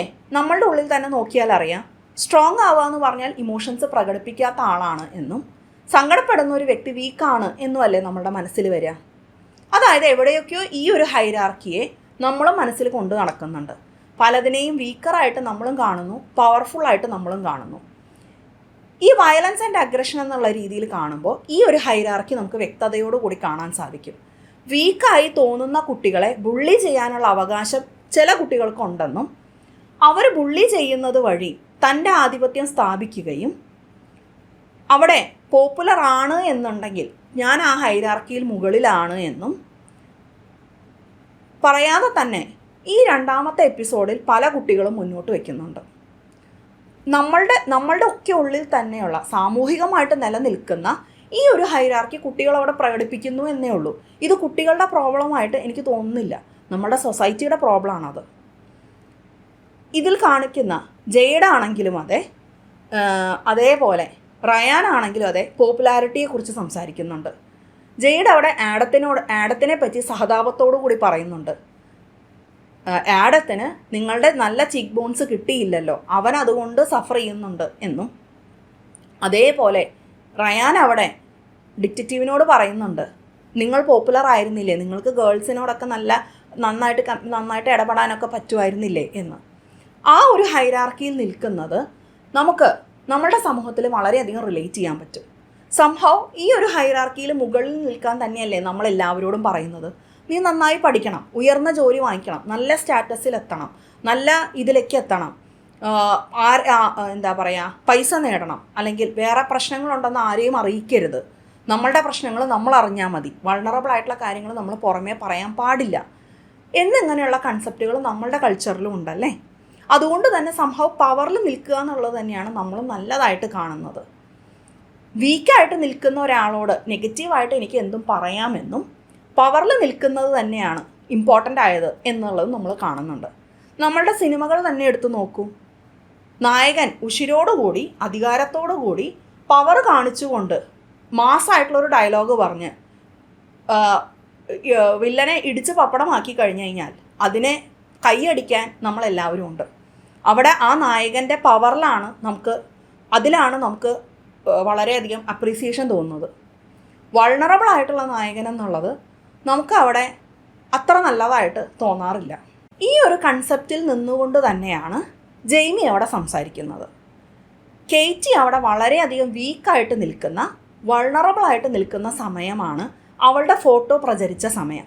എല്ലാവരും അവളുടെ ശാരീരികമായിട്ടുള്ള പോരായ്മകളെപ്പറ്റി, അവളുടെ സൗന്ദര്യത്തെപ്പറ്റി, അല്ലെങ്കിൽ അവളുടെ അട്രാക്റ്റീവ്നെസ്സിനെ പറ്റി നെഗറ്റീവായിട്ട് പറഞ്ഞൊരു സമയത്ത് അവൾ വീക്കായിട്ടുണ്ടായിരിക്കുമെന്നും, അങ്ങനെ വീക്കായിട്ട് നിൽക്കുന്ന അവൾ അഗ്ലി ആയിട്ട് തോന്നുന്ന എന്നോട് സമ്മതിക്കുമായിരിക്കും എന്നാണ് ജെയ്മി അവിടെ പറയുന്നത്.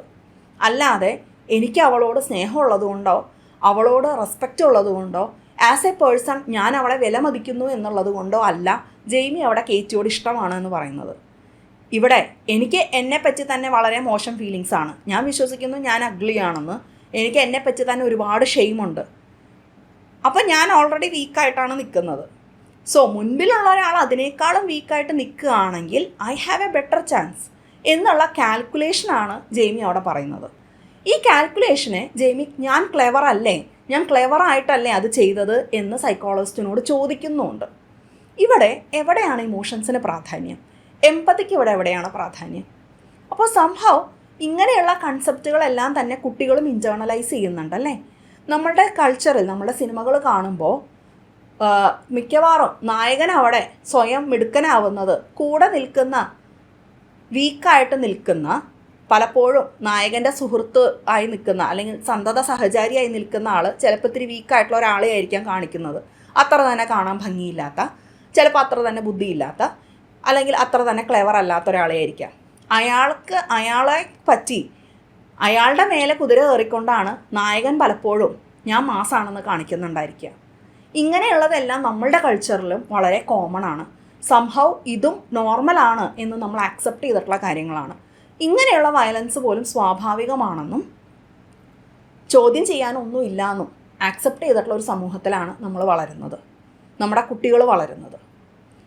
ഈ ഒരു സാഹചര്യത്തിലാണ് ജെയ്മിയുടെ ഭാഗത്തു നിന്നുള്ള, ജെയ്മിക്ക് ഒരുപാട് ഷെയിമുണ്ട് അവിടെ. ജെയ്മി റിജക്റ്റഡ് ആയിട്ടുണ്ട്.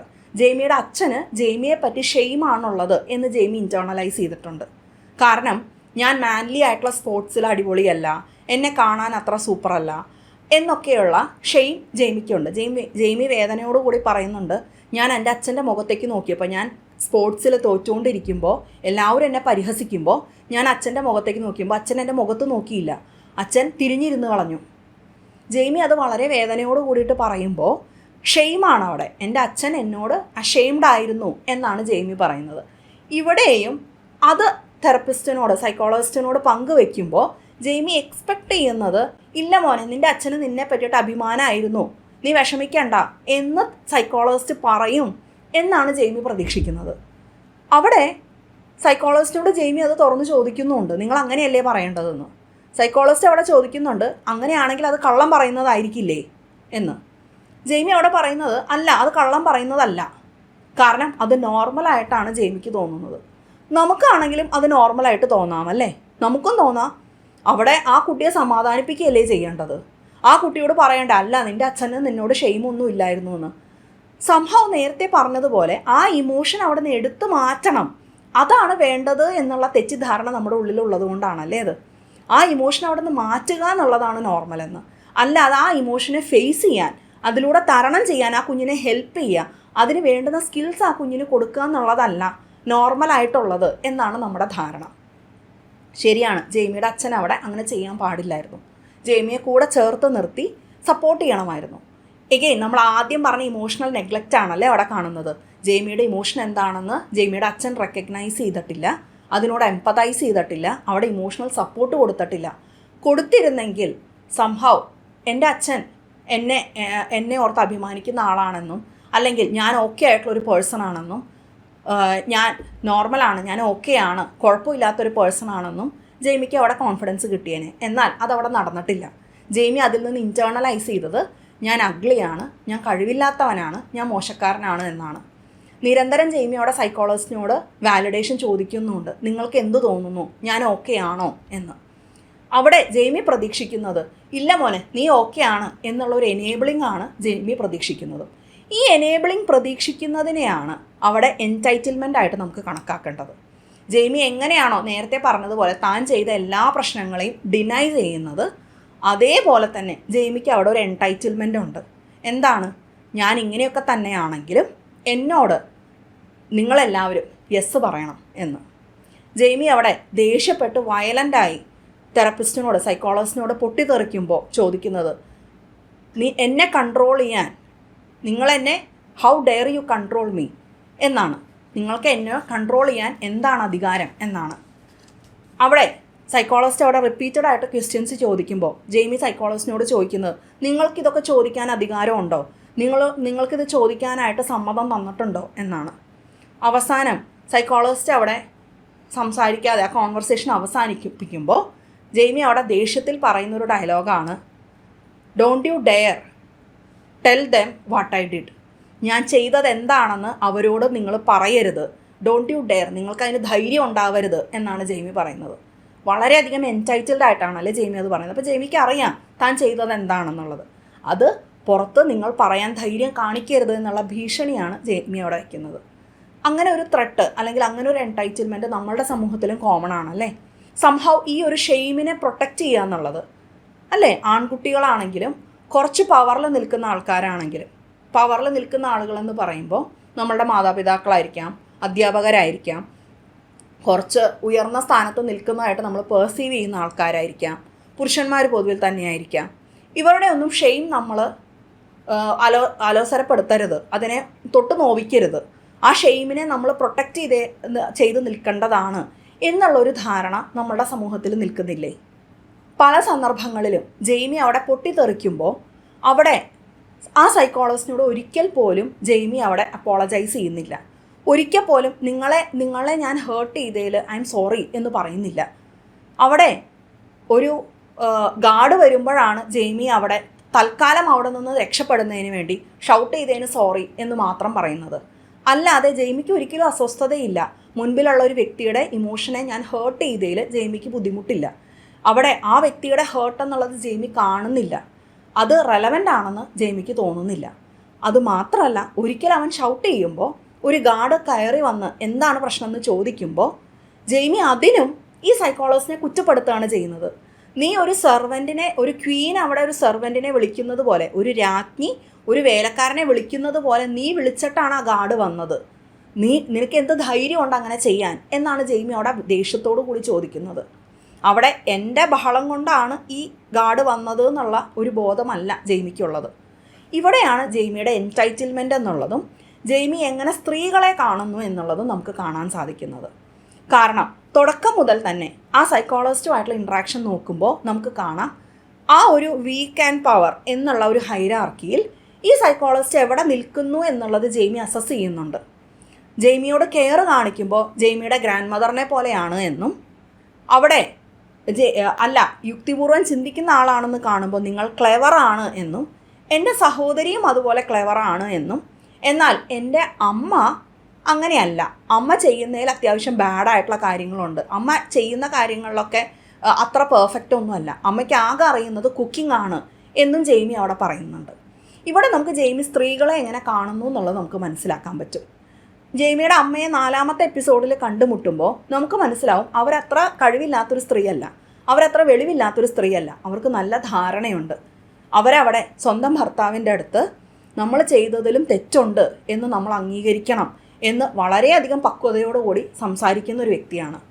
അതുകൊണ്ട് തന്നെ ഇവിടെ നിന്ന് നമ്മൾ മനസ്സിലാക്കേണ്ടത് ജെയ്മിയെ എനേബിൾ ചെയ്തിട്ടുള്ളത് കൂടുതലും ജെയ്മിയുടെ അച്ഛൻ തന്നെ ആവാനാണ് സാധ്യത.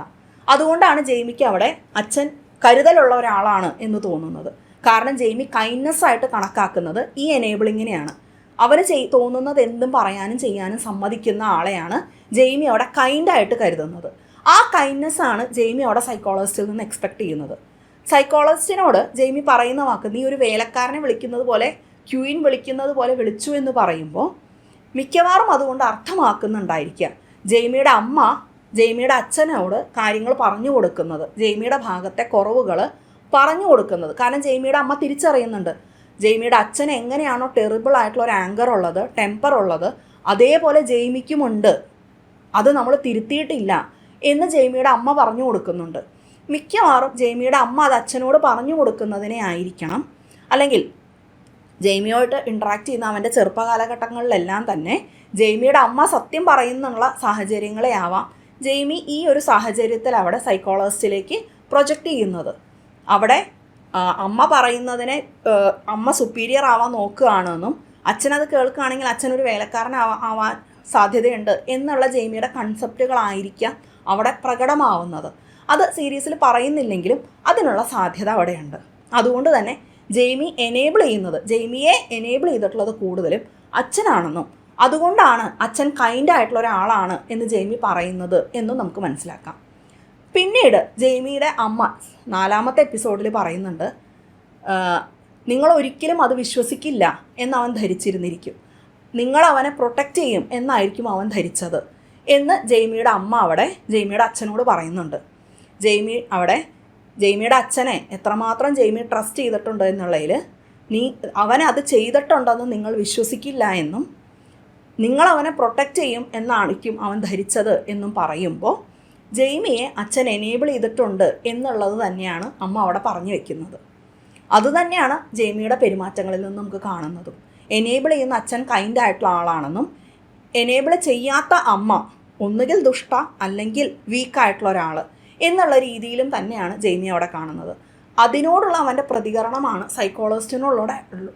സൈക്കോളജിസ്റ്റിനോടുള്ള ഇടപെടലുകളായിട്ട് നമുക്ക് കാണുന്നതും. ജെയ്മിയുടെ സോഷ്യൽ മീഡിയയിലെ ഉപയോഗങ്ങളെ പറ്റി ചോദിക്കുമ്പോൾ ജെയ്മി ഉപയോഗിക്കുന്ന ഒരു വാക്കുണ്ട്, അതൊക്കെ സത്യം പറയുന്ന ഗ്രൂപ്പുകളാണ്, അതൊക്കെ ട്രൂത്ത് ഗ്രൂപ്പുകളാണ്.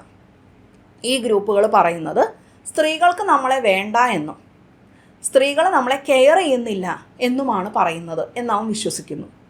അതായത് ഈ എനേബിളിങ്ങും എൻറ്റൈറ്റിൽമെൻറ്റുമായിട്ട് നമ്മൾ ചേർത്ത് വായിക്കുമ്പോൾ സ്ത്രീകൾക്ക് നമ്മളെ വേണ്ട എന്നവൻ പറയുന്നത് സ്ത്രീകൾ വീക്കാണ് എന്നുണ്ടെങ്കിൽ ഞാൻ അവിടെ കെയർ ചെയ്യാൻ നിൽക്കാം എന്നുള്ളൊരു ധാരണയും, അല്ലെങ്കിൽ അവർ വീക്കായതുകൊണ്ട് ഞാൻ അവരെ ഇതാക്കാം, അപ്പോൾ വീക്കല്ല, അവരവിടെ അസേർട്ടീവ് ആവുന്നുണ്ട്, അവരവിടെ സ്വന്തം കാര്യം പറയുന്നുണ്ട് എന്നുണ്ടെങ്കിൽ റിജക്ഷനായിട്ടാണ് ജെയ്മി അവിടെ എടുക്കുന്നത്. അല്ലാതെ എല്ലാവർക്കും അവനവൻ്റെ ഭാഗം പറയാനുള്ള അവകാശമുണ്ട് എന്നല്ല. അവിടെ സ്ത്രീകളവിടെ റിജക്റ്റ് ചെയ്യുകയാണെങ്കിൽ ദേ ഡോണ്ട് നീഡ് അസ് എന്നുള്ള കാര്യമായിട്ടാണ് ജെയ്മിക്ക് അവിടെ ഫീൽ ചെയ്യുന്നത്, റിജക്ഷനായിട്ടാണ് ഫീൽ ചെയ്യുന്നത്, ഷെയിമായിട്ടാണ് ഫീൽ ചെയ്യുന്നത്. ഇതും നമുക്ക് വളരെ പരിചിതമാണല്ലേ. നമ്മളുടെ സമൂഹത്തിൽ വളരെയധികം അന്തർലീനമായിട്ട് നിൽക്കുന്ന ഒരു ഫീലിംഗ് ആണത്. പലപ്പോഴും സ്ത്രീകളവിടെ അസേർട്ടീവായിട്ട് സംസാരിക്കുമ്പോൾ, സ്ത്രീകളവിടെ നോ പറയുമ്പോൾ അതിനെ കോൺഫിഡൻ്റായിട്ട് അല്ലെങ്കിൽ എമ്പതിയോടുകൂടി ഡീൽ ചെയ്യുന്ന എത്ര പുരുഷന്മാരുണ്ടായിരിക്കാം. അവിടെ റിജക്ഷനാണ് എല്ലാ പുരുഷന്മാർക്കും ഫീൽ ചെയ്യുക സ്വാഭാവികമായിട്ടും. എന്നാൽ ആ റിജക്ഷനെ മാന്യമായിട്ട് ഡീൽ ചെയ്യുന്ന എത്ര പേരുണ്ട്? പലപ്പോഴും അതെ, സ്ത്രീകൾക്ക് അവിടെ നമ്മളെ വേണ്ടാന്നുള്ള രീതിയിലേക്കാണ് എടുക്കുന്നത് അല്ലേ. അതുതന്നെയാണ് പലപ്പോഴും ആ റിജക്ഷൻ തന്നെയാണ് അതുണ്ടാക്കുന്ന ആങ്കറും അതുണ്ടാക്കുന്ന എൻടൈറ്റിൽമെൻറ്റും. എന്തോ പാടില്ലാത്തത് സംഭവിച്ചു, എന്നെ റിജക്റ്റ് ചെയ്യാനും മാത്രം അവളായോ എന്നുള്ള ധാരണയും തന്നെയാണ് പലപ്പോഴും ആസിഡ് ആക്രമണങ്ങൾക്കും ഇതുപോലെയുള്ള കൊലപാതകങ്ങളിലേക്കും വരെ നയിക്കുന്നത്. സ്ത്രീകൾ അവിടെ നമ്മളെ കെയർ ചെയ്യുന്നില്ല എന്ന് ജെയ്മി പറയുമ്പോൾ എനേബിൾ ചെയ്യുന്നതാണ് കെയറിങ് എന്നും, എനേബിൾ ചെയ്യാതെ സ്വന്തമായിട്ടുള്ള ഭാഗം അവിടെ കൃത്യമായിട്ട് പറഞ്ഞു വെക്കുന്നത് കെയർ ഇല്ലായ്മയാണ് എന്നും ജെയ്മി അവിടെ കാണുന്നുണ്ട്. അതും നമുക്ക് വളരെ പരിചിതമാണല്ലേ. സംഭവം കെയർ ചെയ്യുക എന്നുള്ളതെന്ന് പറഞ്ഞു കഴിഞ്ഞാൽ എനേബിൾ ചെയ്യുക എന്നുള്ളത് തന്നെയല്ലേ നമ്മുടെ നാട്ടിലും അർത്ഥമാക്കുന്നത്. ബാഡ് ആയിട്ടുള്ളൊരു ബിഹേവിയറിനെ തുടരാൻ എന്ത് വിധേനയും അനുവദിക്കുക, ഇതാണ് സ്നേഹം എന്നുള്ള തെറ്റിദ്ധാരണ നമ്മുടെയും സമൂഹത്തിലുണ്ടല്ലേ. അത് തന്നെയാണ് ജെയ്മി അവിടെ പറയുന്നുള്ളൂ. ഈ രീതിയിൽ നോക്കുമ്പോൾ ജെയ്മിയുടെ ആ ഒരു എൻടൈറ്റിൽമെൻ്റ് എന്നുള്ളത് ഈ എനേബിളിങ്ങിൽ നിന്ന് എത്രമാത്രം വന്നിട്ടുണ്ട് എന്ന് നമുക്ക് കാണാൻ സാധിക്കും. താൻ അത്രമാത്രം വയലൻ്റായിട്ട് പ്രതികരിച്ച് അതിനകത്ത് അത്രമാത്രം ഷെയ്ക്കണായിട്ട് ആ സൈക്കോളജിസ്റ്റ് റൂമിൽ നിന്ന് ഇറങ്ങുമ്പോഴും അവരോട് എനിക്ക് തിരിച്ചു വരുമ്പോൾ ഹോട്ട് ചോക്ലേറ്റ് വേണം എന്ന് ആവശ്യപ്പെടുന്ന ജെയ്മിയുടെ മാനസികാവസ്ഥ എത്രമാത്രം എൻടൈറ്റിൽഡ് ആണ് എന്ന് തന്നെയാണ് നമ്മൾ ഓർക്കേണ്ടത്. എത്രമാത്രം അധികാരമാണ് അവനുള്ളത്. അതായത് ഞാൻ ഹേർട്ട് ചെയ്തിട്ടുള്ള ഒരു വ്യക്തിയാണ് പോകുന്നത്, ആ വ്യക്തിയുടെ മനസ്സിലെ ഫീലിങ്സ് ഒന്നുപോലും കൺസിഡർ ചെയ്യാതെ, ആ ഫീലിങ്സിന് വാല്യൂ ഉണ്ട് എന്ന് കാണാതെ ജെയ്മി അവിടെ പറയുന്നത്, ജെയ്മി അവിടെ അവരോട് ആവശ്യപ്പെടുകയാണ് എനിക്ക് ആ ഹോട്ട് ചോക്ലേറ്റ് വേണം എന്നുള്ളത്. എഗെയിൻ ആ എൻടൈറ്റിൽമെൻ്റ് ആണല്ലേ അവിടെ നിൽക്കുന്നത്. സംഹൗ ഐ ഡിസേർവ് എന്നുള്ളതാണ് എൻടൈറ്റിൽമെൻറ്റിൻ്റെ അർത്ഥം. ഞാനിതെല്ലാം അർഹിക്കുന്നുണ്ട്, ഈ സ്പെഷ്യൽ ട്രീറ്റ്മെൻ്റ് എല്ലാം ഞാൻ അർഹിക്കുന്നുണ്ട്. അവിടെ ആ എനേബിളിങ്ങിൽ നിന്ന് തന്നെയാണ് ആ ഫീലിംഗ് വരുന്നത്. അവിടെ ഒരു ഇമോഷണൽ ഇമ്മെച്യൂരിറ്റി നമുക്ക് കാണാൻ സാധിക്കും. എന്താണ്? ചെറിയൊരു കുട്ടി പറയാണ്, ഞാൻ ഹോംവർക്ക് ചെയ്തില്ലേ, ഇനി ഞാൻ എന്തിനാ പഠിക്കുന്നത് എന്ന് ചോദിക്കുന്നത് പോലെ, ഞാൻ ഇത്രയൊക്കെ ചെയ്തില്ലേ, പിന്നെ ഇനി ഞാൻ എന്താ ചെയ്യണ്ടേ എന്ന് ചോദിക്കുന്ന ഒരു ഇമോഷണൽ മെച്യൂരിറ്റി, ഇമ്മെച്യൂരിറ്റി എന്നുള്ളത്, ഇമോഷണൽ ആയിട്ടുള്ള ഒരു മെച്യൂരിറ്റി ഇല്ലായ്മ എന്നുള്ളത് ഒരുപാട് ആൺകുട്ടികളിൽ നമുക്ക് കാണാൻ സാധിക്കുന്ന ഒരു കാര്യമാണ്. കാരണം അത് എനേബിൾ ചെയ്തിട്ടാണ് അവരെ വളർത്തേണ്ടത് എന്നുള്ള ധാരണയിൽ നിന്നുകൊണ്ട് തന്നെ അവർക്ക് ഇത്രയ്ക്കൊക്കെ കടമകളുള്ളൂ, ബാക്കിയെല്ലാം വേറെ വല്ലവരുടെയും ജോലിയാണ് എന്നുള്ള ധാരണയിലേക്ക് അത് വളരുന്നത് നമുക്ക് കാണാൻ സാധിക്കും. അതും വളരെ സ്ട്രോങ് ആയിട്ട് ബെയർ മിനിമം ചെയ്യുകയാണെങ്കിൽ എനിക്ക് അർഹതയുണ്ട് എന്നുള്ളത് പോലെ പലപ്പോഴും ജെയ്മി മുന്നോട്ട് വയ്ക്കുന്ന പല ആശയങ്ങളിലും ഈ എനേബിളിങ്ങും ഈ ഒരു ഇതും നമുക്ക് കാണാം. എഗെയിൻ ആ ഷെയിം എന്നുള്ളത് എൻ്റെ അല്ല, നിങ്ങളാണത് പ്രൊട്ടക്റ്റ് ചെയ്യേണ്ടത്, നിങ്ങളാണ് എനിക്ക് ഷെയിം ഫീൽ ചെയ്യാതെ കൊണ്ട് നടക്കേണ്ടത് എന്നുള്ളത് തന്നെയാണ് ആ സൈക്കോളജിസ്റ്റിനോടുള്ള ഓരോ അഗ്രഷനിലും ജെയ്മിയുടെ മനോഭാവം. ഈ ഒരു മനോഭാവം തന്നെയാണ് ഒരു വ്യക്തിയെ കൊലപ്പെടുത്തിയിട്ടും ധൈര്യമായിട്ട് നിന്ന് ഞാനല്ല ചെയ്തത് എന്ന് പറയാൻ അയാളെ ഹെൽപ്പ് ചെയ്യുന്നത്. അപ്പോൾ നമുക്ക് തോന്നും നമ്മളാരും ആരെയും കൊലപ്പെടുത്താൻ പോകുന്നില്ലല്ലോ, പിന്നെന്താ. എഗെയിൻ അവിടെ ആ ഇമ്പാക്റ്റ് എന്നുള്ളത്, എൻ്റെ ഫീലിങ്സ് എന്നുള്ളത് മുൻപിലുള്ള ഒരാളെ ഹേർട്ട് ചെയ്യുന്നുണ്ടെങ്കിൽ അവിടെ അതെൻ്റെ റെസ്പോൺസിബിലിറ്റിയാണ്. വേറൊരാളുടെ വേദന തുടങ്ങുന്നിടത്ത് നിന്ന് എൻ്റെ ഫീലിങ്സ് അവസാനിക്കണം. എൻ്റെ ഇമോഷൻസിൻ്റെ അതിർവരമ്പ് അതാണ്. വേറൊരാൾ ഹേർട്ട് ആവുന്നുണ്ട് എന്നുണ്ടെങ്കിൽ എൻ്റെ റെസ്പോൺസിബിലിറ്റി അവിടെ ആ വ്യക്തിയെ ഹെൽപ്പ് ചെയ്യുക, ആ വ്യക്തിയെ സപ്പോർട്ട് ചെയ്യുക, അവിടെ അക്കൗണ്ടബിലിറ്റി എടുക്കുക, അക്നോളജ് ചെയ്യുക എന്നുള്ളത് തന്നെയാണ്. ഇത്തരം കാര്യങ്ങളിലെല്ലാം തന്നെയുള്ള ഒരു മോഡലിംഗ് ആണ് നമ്മളുടെ സമൂഹത്തിലാവട്ടെ ലോകമെമ്പാടും ആവട്ടെ മിസ്സിങ് ആവുന്നത്. തുടർന്ന് നമ്മളുടെ അടുത്ത ലെയറിലേക്ക് നമ്മൾ പോവുകയാണെങ്കിൽ 4ാമത്തെ എപ്പിസോഡിൽ നമ്മൾ കാണുന്നത് ഈ അക്കൗണ്ടബിലിറ്റിയും ആക്സെപ്റ്റൻസും ആണ്. ജെയ്മി അവിടെ ഞാൻ ഗിൽട്ടിയാണ് എന്ന് കോടതിയിൽ സമ്മതിക്കാൻ തീരുമാനിച്ചു എന്ന് പറയുന്നത് മുതൽ ജെയ്മിയുടെ അച്ഛൻ അവിടെ എഡി അവസാനം മകനെ ഐ എം സോറി, ഞാൻ കുറച്ചും കൂടി ബെറ്ററായിട്ട് ചെയ്യണമായിരുന്നു എന്ന് സമ്മതിക്കുന്നത് വരെ ഉള്ളത് ആ ഒരു ആക്സെപ്റ്റൻസും അക്കൗണ്ടബിലിറ്റിയുമാണ് നമുക്ക് വേണ്ടത് എന്നുള്ളതാണ് 4ാമത്തെ എപ്പിസോഡോടുകൂടി ഈ സീരീസ് പറഞ്ഞു വയ്ക്കുന്നത്. അവിടെ ആ ഒരു ഫീലിങ്ങിലേക്ക് എത്താൻ എഡിക്ക്, ജെയ്മിയുടെ അച്ഛന് ഒരുപാട് ദൂരം വരേണ്ടി വരുന്നുണ്ട്. 4ാമത്തെ എപ്പിസോഡിൻ്റെ തുടക്കത്തിൽ ഇത് നമ്മളുടെ തെറ്റല്ല, നമ്മൾ എന്ത് ചെയ്തിട്ടാണ്, ഇത് നമ്മളുടെ ഫോൾട്ടല്ല എന്ന് പറഞ്ഞ് ആ എപ്പിസോഡ് തുടങ്ങുമ്പോൾ കുറച്ച് ദൂരം കഴിഞ്ഞ് ജെയ്മിയുടെ അച്ഛൻ അമ്മയോട് അവിടെ പറയുന്നുണ്ട്, അവിടെ നമുക്ക് എന്ത് ചെയ്യാൻ പറ്റും, മുറിയിലിരുന്ന് കുട്ടി കാണുന്നതിന് നമുക്ക് എന്ത് ചെയ്യാൻ പറ്റും, നമുക്ക് ഇവരുടെ എല്ലാം മോണിറ്റർ ചെയ്യാൻ പറ്റുമോ എന്ന് ചോദിക്കുന്നിടത്ത് നിന്ന് ജെയ്മിയുടെ അച്ഛൻ അവസാനം മകനോട് മനസ്സുകൊണ്ട് സോറി പറയുകയും ഞാൻ കുറച്ചും കൂടി ബെറ്ററായിട്ട് ചെയ്യണമായിരുന്നു എന്നുള്ള അക്കൗണ്ടബിലിറ്റിയും എടുക്കുന്നുണ്ട്. അതിലേക്ക് സഹായിക്കുന്നത് ജെയ്മിയുടെ അമ്മ തന്നെയാണ്. ജെയ്മിയുടെ അമ്മ അവിടെ പറയുന്നുണ്ട്, നമ്മളാണ് അവനെ സൃഷ്ടിച്ചത്, നമ്മളാണ് അവനെ ഉണ്ടാക്കിയത്, റൈറ്റ്? അവിടെ നമ്മൾ ബെറ്ററായിട്ട് ചെയ്യണമായിരുന്നു, നമുക്ക് അവിടെ ചെയ്യാൻ പറ്റുമായിരുന്നു, നമ്മളത് ചെയ്തിട്ടില്ല എന്ന് നമ്മൾ അംഗീകരിക്കുന്നത് കൊണ്ട് തെറ്റില്ല എന്ന് അഡ്മിറ്റ് ചെയ്യാനായിട്ട് ജെയ്മിയുടെ അച്ഛനെ ഹെൽപ്പ് ചെയ്യുന്നുണ്ട്. പക്ഷേ അതിന് അവർക്ക് എത്രമാത്രം ദൂരം വരേണ്ടി വന്നു എന്നുള്ളതും ചോദ്യമാണ്. കാരണം ഈ 4ാമത്തെ എപ്പിസോഡ് നടക്കുന്നത് സംഭവം കഴിഞ്ഞ് 1 വർഷത്തിലേറെ കഴിഞ്ഞിട്ടാണ്. 13 മാസങ്ങൾക്ക് ശേഷമാണ് 4ാമത്തെ എപ്പിസോഡ് നടക്കുന്നത്. അയാൾക്ക് അവിടെ സ്വന്തം ഭാഗത്തും പ്രശ്നങ്ങൾ ഉണ്ടാവാമെന്ന് തിരിച്ചറിയാനായിട്ട് അത്രയും സമയം വേണ്ടി വന്നിട്ടുണ്ട്. നമ്മുടെ കൾച്ചറിലാണ് അത് നടക്കുന്നതെന്നുണ്ടെങ്കിൽ ആ തിരിച്ചറിവ് പലപ്പോഴും ഒരിക്കലും വരില്ല എന്ന് തന്നെ വേണം മനസ്സിലാക്കാൻ. കാരണം അവിടെ വരേണ്ടുന്ന പല റിയലൈസേഷനും പല ലെയേഴ്സും അവിടെ മിസ്സിങ് ആയി പോവാറുണ്ടല്ലേ. ഇവിടെ എഡിയെ അത് സ്വന്തം തുറന്നു പറയാൻ ഹെൽപ്പ് ചെയ്യുന്നത് എന്താണ്? എഡി ഓപ്പൺ അപ്പ് ചെയ്യുവാണ്. സ്വന്തം ഭാര്യയോട് അവനവൻ്റെ ഉള്ളിലത്തെ ഫീലിങ്സ് ഓപ്പൺ അപ്പ് ചെയ്യുന്നുണ്ട്, അവനവൻ്റെ ഹെൽപ്ലെസ്നെസ് ഓപ്പൺ അപ്പ് ചെയ്യുന്നുണ്ട്, റൈറ്റ്? അയാൾ അവിടെ സ്വയം അംഗീകരിക്കുന്നുണ്ട്, ഞാൻ ജോലി തിരക്കിലായിരുന്നു, എൻ്റെ ഭാഗത്തുനിന്ന് അവനെ ടഫനപ്പ് ചെയ്യാൻ വേണ്ടിയിട്ട്, അവനെ ടഫാക്കുന്നതിന് വേണ്ടിയിട്ടുള്ള കാര്യങ്ങളാണ് ഞാൻ ശ്രമിച്ചത്. അതിലവൻ തോറ്റുപോയപ്പോൾ ഞാൻ അവന് നേരെ മുഖം തിരിച്ചിട്ടുണ്ട്. അതിൻ്റെ വേദന അവനുണ്ടായിരുന്നിരിക്കാം. അവൻ വരയ്ക്കാൻ ഇഷ്ടപ്പെടുന്ന ഒരു കുട്ടിയായിരുന്നു. ആ ഇഷ്ടങ്ങളെ നമ്മളത്ര കണക്കാക്കിയിട്ടില്ല എന്നുള്ളത്. അവൻ പിന്നീട് അത് സ്റ്റോപ്പ് ചെയ്തു. നമ്മൾ പിന്നെ അവനെ കണക്കാക്കിയില്ല. കമ്പ്യൂട്ടർ വാങ്ങിച്ചു കൊടുത്തു കഴിഞ്ഞപ്പോൾ നമ്മളത് വിട്ട് കളഞ്ഞു. നേരത്തെ പറഞ്ഞ ആ ഒരു ഇമോഷണൽ നെഗ്ലക്റ്റ് വന്നിട്ടുണ്ടെന്നുള്ള സ്വന്തം ഇമോഷൻസ് ഭാര്യയായിട്ട് പ്രകടിപ്പിക്കുമ്പോഴാണ്, വൾണറബിൾ ആവുമ്പോഴാണ് അയാൾക്ക് അവിടെ സ്വന്തം പ്രശ്നങ്ങൾ മനസ്സിലാക്കാനും അവസാനം ഒന്ന് പൊട്ടിക്കരയാനും സാധിക്കുന്നത്. അവിടെ ഇമോഷൻസിന് നേരെ തിരിഞ്ഞിരുന്ന, സ്വന്തം ഷെയിമിന് നേരെ തിരിഞ്ഞിരുന്ന എഡി ആ ഷെയിമിനെ ഫേസ് ചെയ്യാൻ പഠിക്കുന്നതാണ് നമ്മൾ 4ാമത്തെ എപ്പിസോഡിൽ കാണുന്നത്. അതുവഴി ഹ്യൂമൻ കണക്ഷൻ കൊണ്ടുവരാനും ഇമോഷൻസിനെ ഫേസ് ചെയ്യാനും ഇമോഷൻസിനെ വൾണറബിൾ ആയിക്കൊണ്ട് തന്നെ നേരിടാനും, അത് ഇറ്റ്സ് ഓക്കെ, അത് വീക്ക്നെസ് അല്ല, അത് ഷെയിംഫുൾ അല്ല, എനിക്കതിന് സ്പേസ് കൊടുക്കാൻ പറ്റും എന്നുള്ള ഒരു അവബോധത്തിലേക്ക് അയാൾ എത്തുമ്പോഴാണ് അയാൾക്ക് അവിടെ മനസ്സ് തുറന്നൊന്ന് കരയാൻ സാധിക്കുന്നത്. അതിൻ്റെ പ്രാധാന്യം എത്രമാത്രമാണ് എന്നാണ് ആ സീരീസ് അവിടെ പറഞ്ഞ് അവസാനിപ്പിക്കുന്നത്. ആ അക്കൗണ്ടബിലിറ്റി എന്നുള്ളതും ഇമോഷൻസിനെ ഫേസ് ചെയ്യുക എന്നുള്ളതും അതാണ് വേണ്ടത് എന്നുള്ളതുമാണ് ആ സീരീസ് അവിടെ പറഞ്ഞ് അവസാനിപ്പിക്കുന്നത്. പലപ്പോഴും നമുക്ക് മിസ്സിങ് ആവുന്നതും അതാണല്ലേ. നമ്മളുടെ സ്വന്തം ഡിഫിക്കൽട്ടായിട്ടുള്ള ഇമോഷൻസിനെ ഫേസ് ചെയ്യാൻ, മേ ബി അതിൻ്റെ അക്കൗണ്ടബിലിറ്റി എടുക്കാൻ എൻ്റെ ഭാഗത്തു നിന്നുള്ള കാര്യങ്ങളായിരുന്നു എന്ന് റെക്കഗ്നൈസ് ചെയ്യാൻ. നമ്മളിൽ ഒരുപാട് പേർക്ക് അത് സാധിക്കാത്തതിൻ്റെ റീസൺ നമ്മളുടെ സൊസൈറ്റിയിൽ നിൽക്കുന്ന ഇത്തരം കണ്ടീഷനിങ്ങുകളാണ്.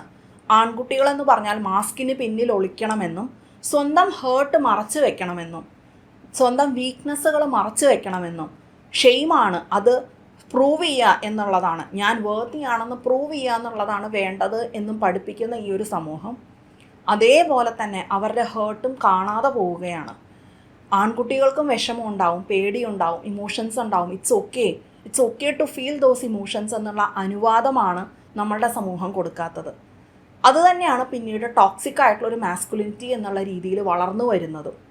അവിടെ എങ്ങനെയാണോ അത് പരക്കുന്നത്, ഒരു വ്യക്തിയിൽ മാത്രമല്ല, ഒരു സിസ്റ്റത്തിനെ അത് ക്രിയേറ്റ് ചെയ്യുകയാണ്, സമൂഹത്തിൽ ആകമാനം അത് വ്യാപിക്കുകയാണ്. അത് അഫക്റ്റ് ചെയ്യുന്ന ആളുകളെ മാത്രമല്ല, അതിന് ചുറ്റുമുള്ള ആളുകൾക്കും ബുദ്ധിമുട്ടുണ്ടാക്കുന്നുണ്ടല്ലേ. ഇമോഷണൽ ആയിട്ടുള്ള ഒരു സപ്പോർട്ട് കൊടുക്കാനോ വാങ്ങിക്കാനോ കഴിയാതെ ബന്ധങ്ങളെ അത് ബാധിക്കുന്നുണ്ട്, നമ്മളുടെ സിസ്റ്റത്തിനെ അത് മോശമായിട്ട് ബാധിക്കുന്നുണ്ട്. അവിടെ പലപ്പോഴും ആൺകുട്ടികൾ വീക്കാവുക എന്നുള്ളതല്ല വേണ്ടത്, അല്ലെങ്കിൽ ആൺകുട്ടികൾ വീക്കാവുക എന്നുള്ളതാണ് പരിഹാരം എന്നല്ല പറയുന്നത്, മനുഷ്യരാവുക എന്നുള്ളതാണ് അല്ലേ. പെൺകുട്ടികൾക്കും ആവട്ടെ ആൺകുട്ടികൾക്കും ആവട്ടെ അവനവൻ്റെ ഫീലിങ്സിനെ എക്സ്പ്രസ് ചെയ്യാനും കമ്മ്യൂണിക്കേറ്റ് ചെയ്യാനും ഉള്ള ഒരു സ്പേസ് ഡെവലപ്പ് ചെയ്യുക, ക്രിയേറ്റ് ചെയ്യുക എന്നുള്ളത് ഇമ്പോർട്ടൻ്റ് ആണല്ലേ. ഇത് പക്ഷേ നമ്മൾ കേൾക്കുന്ന പലർക്കും റെക്കഗ്നൈസ് ചെയ്യാനും ആഴത്തിൽ ഉൾക്കൊള്ളാനും ബുദ്ധിമുട്ടുള്ള കാര്യങ്ങളായിരിക്കാം. കാരണം സംഭവം ഇമോഷൻസൊക്കെ ഫിക്സ് ചെയ്യപ്പെടേണ്ടതാണെന്നും സംസാരിക്കേണ്ടുന്ന വിഷയങ്ങളല്ല എന്നുള്ളതും ഉള്ള തെറ്റിദ്ധാരണകൾ നമ്മളുടെ മനസ്സിൽ നിൽക്കുന്നത് കൊണ്ടാണ്. അവിടെ നിന്ന് തന്നെയാണ് ഇത്തരം എല്ലാ പ്രശ്നങ്ങളുടെയും തുടക്കവും. അതുകൊണ്ട് തന്നെ അവിടെയാണ് നമുക്ക് മാറ്റങ്ങൾ വരേണ്ടുന്നതും. അവിടെ ഞാൻ ഇതെല്ലാം കൂടി പെട്ടിയിൽ അടച്ചു വെച്ച് മാറ്റി വെച്ച് കോൺക്വർ ചെയ്യുക, വിജയിക്കുക, പുറമേക്ക് നല്ലൊരു പെർഫെക്റ്റ് ആയിട്ടുള്ളൊരു മുഖംമൂടി അണിയുക, അവോയ്ഡ് ചെയ്യുക എന്നുള്ളതല്ല പരിഹാരമെന്നും അതിനെ എക്സ്പ്ലോർ ചെയ്യുക, സേഫായിട്ടുള്ള സ്പേസസിൽ കമ്മ്യൂണിക്കേറ്റ് ചെയ്യുക, allow ourselves to be human എന്നുള്ളതാണ് വേണ്ടത് എന്നുള്ളതുമാണ് ഈ സീരീസ് മുന്നോട്ട് വയ്ക്കുന്ന ആശയങ്ങൾ. ഇതിനകത്ത് വരുന്ന ഈ ഓരോ ലെയേഴ്സിലും വരുന്ന പ്രശ്നങ്ങൾ എത്രമാത്രം അത് മറ്റുള്ളവരെ ബാധിക്കുന്നുണ്ട് എന്നുള്ളതിലേക്കുള്ള ഒരു തുറന്നു കാണിക്കലും ടോക്സിക് ആയിട്ടുള്ളൊരു മാസ്കുലിനിറ്റി എന്നുള്ള വലിയൊരു വിപത്തിലേക്ക് അതിനെ നയിക്കാൻ കെൽപ്പുള്ള ഘടകങ്ങൾ ഇതെല്ലാമാണ് എന്നുമാണ് നമ്മളുടെ ഈ ഒരു സീരീസ് കാണിച്ചു തരുന്നത്. സോഷ്യൽ മീഡിയ എന്നുള്ളത് ഇതിനെ ആംപ്ലിഫൈ ചെയ്യുകയും വിറ്റ് കാശാക്കാനും ഉള്ളൊരു സ്പേസ് മാത്രമാണ്. അവിടെ ഇത് ആംപ്ലിഫൈഡ് ആവുന്നുണ്ട്, പലരിലേക്കും എത്തുന്നുണ്ട്, ഒരുപാട് പേര് അതിലേക്ക് വീഴുന്നുണ്ട് എന്നുള്ളത് ശരിയാണ്. അതേപോലെ തന്നെയല്ലേ പോൺ എന്ന് പറയുന്ന ഒരു സ്പേസും അല്ലേ? പലപ്പോഴും ഒറ്റപ്പെടുന്ന, ലോൺലിനെസ് ഫീൽ ചെയ്യുന്ന, റിജക്റ്റഡ് ആയിട്ട് ഫീൽ ചെയ്യുന്ന ആൺകുട്ടികൾ എത്തിച്ചേരുന്നത് എവിടെയാണ്? പോൺ വീഡിയോസിലാണല്ലേ. അവരും അതിൽ നിന്ന് താൽക്കാലികമായിട്ടുള്ള പ്ലഷർ കിട്ടി അതിൽ നിന്ന് മുന്നോട്ട് പോവാണ്.